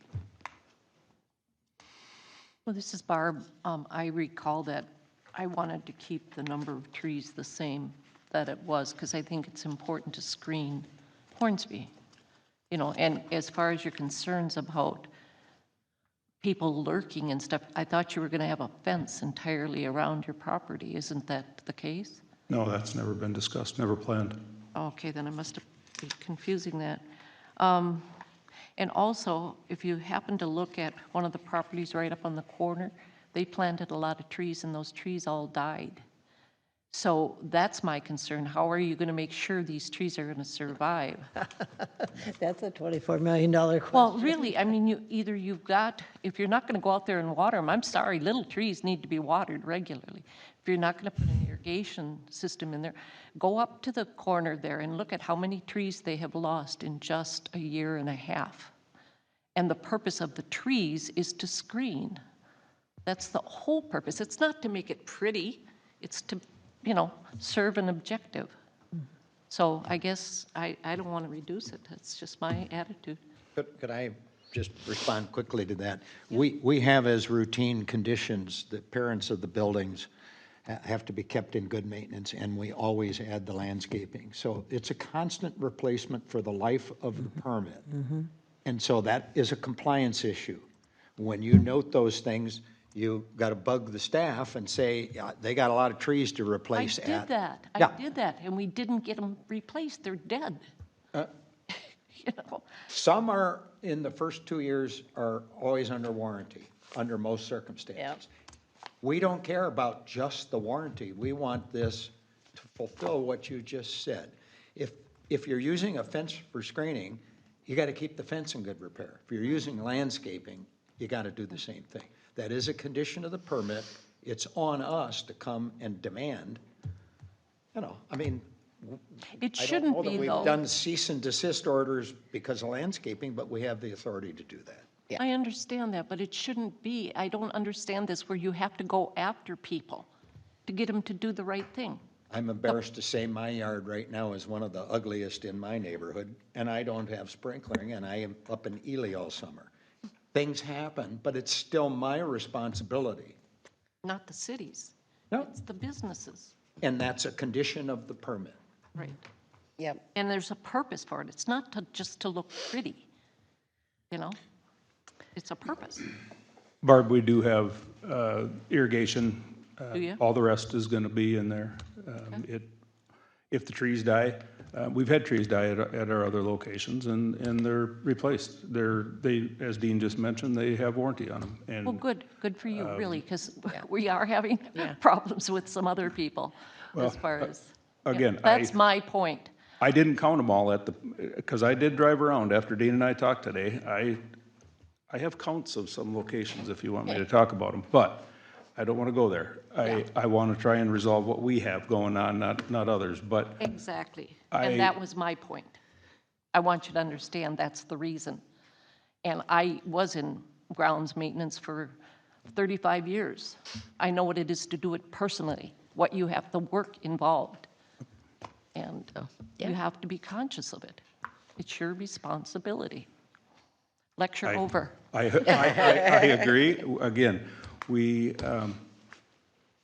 I don't want to, this is going to sound bad. We might deal with stinky old trucks and trailers, but we want our places to look good. And I say that in jest because the stuff we work on, I love it. So anyway, that's it. Judy, did you have something you wanted to say? I'm going to zip my lips. After No, I was thinking of all the dead trees on, is that Running Aces Boulevard? Mm-hmm. And is that city property, or does that belong to Running Aces on the west side of the road? Because we've got a lot of dead trees over there. But It's a city property. I walk there every morning and think, oh my gosh, we should replace the trees. My only comment is, you have to be smart about planting trees, and when they grow into each other, it becomes very unsightly because they die from the bottom up. And so you need professional advice about that. So I have no problem with planting a few fewer trees. Same. Is there a motion? I will make a motion to recommend the approval of Blaine Brothers Truck-A-Line updated landscape plan. We didn't discuss any changes, did we? No. Based on the observations and conditions 1 through 4 of the planner's report dated August 29th, 2003. I'll second the motion. I'll call for the vote. Judy, aye. Barb, nay. Bethany, aye. Lynn, aye. And Dean, for the record, on another matter, I know you talked to, left a message for me. I tried to call you back. We just haven't had an opportunity to talk. And Dean had indicated to me earlier today that, and I agree with him, the city does not regulate, we do not regulate flagpoles and the size of flags. Any business can have any size flagpole and flags. The two things in the past that I have mentioned to every single one of them is, if you're in an airport zone and you're required to put a light on top of it, you have to put a light on top of it. We did get approval from the airport. And that's beyond, you know what I mean, zoning. And I've always asked them to be conscious of where the drop zone is. How does the pole collapse and where does it drop? Because most businesses are adjacent to the freeway, and again, you don't want a pole dropping into the freeway, but most everyone has told me how they collapse, whether it's it self-collapse on itself, whether it has a point in the middle and it collapses on itself, or it just drops. And in your case, your salesperson couldn't tell me how it was going to, you know what I mean, how it was going to collapse. And I said, well, again, you know, we talked to Jim. Jim said, well, if it falls in the road, he's going to have to, you know, he's going to have to repair the road and he's going to have to move it. And I said, well, we really don't want it dropping in the freeway. So again, it should be at least 130 feet back, if that's the size of the pole, you know what I mean, from the freeway. So again, I just wanted to reiterate that we don't regulate the poles, but we kind of let everyone know who's applying for the permit some of these other mitigating factors that are outside our purview, but we do look at in the big picture. So I'm not sure what you got from your salesperson, but your salesperson had no idea what I was talking about.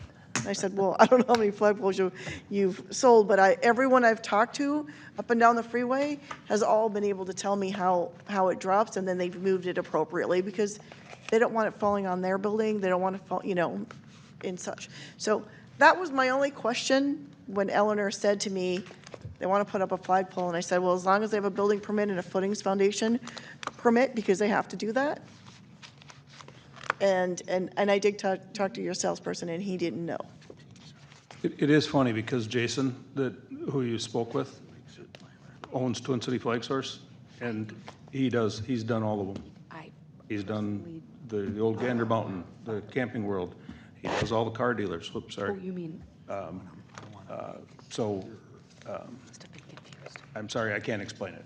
I don't know, but he's very, very versed in what goes on. I'm not sure about his comments. So anyway, so that's where it's at. I mean, that's where it's at. So again, we don't regulate the size of the pole or the flag. We never have. Yeah, sorry. So does that mean I can put up the 130-foot flagpole to match the guys across the highway? Yeah, and that's why I said that we never. The question was never about the pole size or the flag. It was about the other regulations that we were looking at, and so again, that's what I was looking for. So is there a drop, sorry, Tucker, Daly, Blaine Brothers. Is there a regulation on drop zone? Today in the code, there isn't a, it doesn't say, it does say for cell phone towers and radio towers that yes, we have a drop zone. You're kind of getting in the height of the same, types of poles when you get to the 130 feet. If it was, 50 feet or 25 feet or 30 feet like Gander Mountain, the regular pole signs that we see, they're generally not that large. Again, yours is 130 feet, and again, where it was on the property, I don't even think they gave us a site plan of where it's located. It's on there. Dean and I talked about that today. It's on the Widseth plan. Is it there? So, again, we'll as long as we know that it won't jump in the freeway, I think, like I said, Jim said if it falls on the cul-de-sac, you'd have to move it and pay for the damage. Yep, understood. So we'll go for, we'll go with that. But before you go. And again, understanding that if you're required to put a light on top, you're required to put a light on top. Yep, no problem. Dean? Question for the record. Yes. And the minute keeper. I want to make sure we're all on the same page what you recommended on the landscaping. I didn't hear anybody comment about if you still have a concern about oak trees and you want a substitution. I didn't hear anybody comment. You didn't accept my recommendations because you all agreed on fewer quantities. Which plan? I didn't. Oh, it was 3-1 vote? Yeah. Yep, Oh, 3-1. okay, I'm Yeah, sorry. it was a 3-1. So my question is, on the west side of the property, there's no overcrowding, but we had a reduction from 10 trees to 6 trees. I recommended that you go back to the 10 on the west side along the freeway. That spacing is generous. Did you agree with that? I think they wanted that because they wanted people to see their beautiful building, from what I recall of the conversation. Yeah, Dean and I didn't talk about that item. I'm just Isn't that asking true, you though? because I have 4 points, and I heard something about my memo and recommendations, but you fewer quantities. I want to nail you down. I think she read the recommendation of The motion? You read the, Updated. with changes did you say with changes discussed? I said, were there changes? I wasn't sure which Okay. updated, which version is updated the most. I must be confused. Okay. It would be the latest, the July. It says So- with changes discussed. if you are accepting or recommending the approval of the most updated landscape plan submitted July 18th, which is the one that they presented, that goes against Dean's recommendations. Dean recommended changing a couple things in there, so your motion would not include based on the planner's report. So at your June joint meeting, you all agreed that you wanted to restore the quantity of plantings in 150th. The July document doesn't do that. So if we could go down this list, do you agree with item 1 in my recommendation that we go back to the 10 trees along the west side, or do you agree with the 6 trees that are in the July plan? And I'm not vested in any of this. I just want clarification. Okay, my thought would be, when you're planting on the front side, the business side of the building, plantings are to beautify, not to screen. When you're planting on the just functional sides of the building, that's more of a screening thing, but I don't know what they're thinking, but I would not want to plant trees all along the front side of my building to screen it from people seeing my building, which. That was my thought. Just a thought. Three trees here, 3 trees here, and that's it. And I don't want to change anybody's intent. I just want to have clarification. Well, That's right. So here's a comment. Could I just make a comment on that? And Dean, I respect, I appreciate getting it pinned down.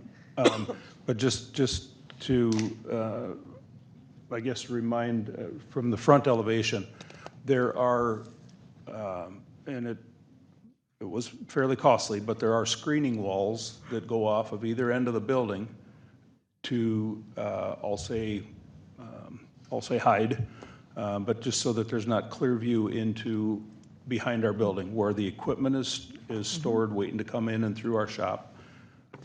So there are screening walls on that interstate side. We do want people to see the building. We've received already a tremendous amount of feedback from our current customers and new customers and everything else, asking questions about when we're going to be there and what are we going to do and all kinds of things. So did we answer your question, Dean? I haven't heard an answer. So the December plan has tree spacing at about 50 feet.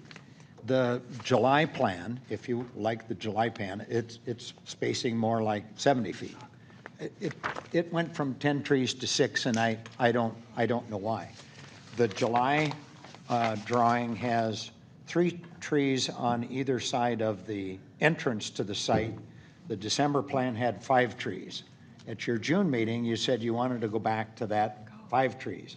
So I'm gonna pin you down and ask you if you do or do not want to go back to 10 trees on the freeway side. It's 10 versus 6. I don't have a problem with 6. I really don't. I don't know. Maybe I'm supposed to, but I don't. So we're talking about clarification. This is, I'm going with 6. all right? I'm good So with I'm 6. hearing 3 to 1 on that item? Yep. Okay. No on item 1. Number 2, you go back to the 10 trees along 150th Street, or you only want 6 trees? 10. I have to go back to the drawing board. It's been a long Very day, guys. That was the discussion at your June meeting when you said, let's go back to the original plan for 150th. Just help me, yay or nay? It's those 3 that you got to worry about. Come on, guys. We promise you a beautiful building. We'll make Hornsby look good. Yeah, We're going We- from 80, how many trees So we're to talking about the 70? south side, right? Now we're talking about here. I am On the south side of their parking lot, in December, there were 10 trees on the street, and in May, there were 6. So here's the 10. Okay. But I'm looking at this, so south side went from 10 to 6.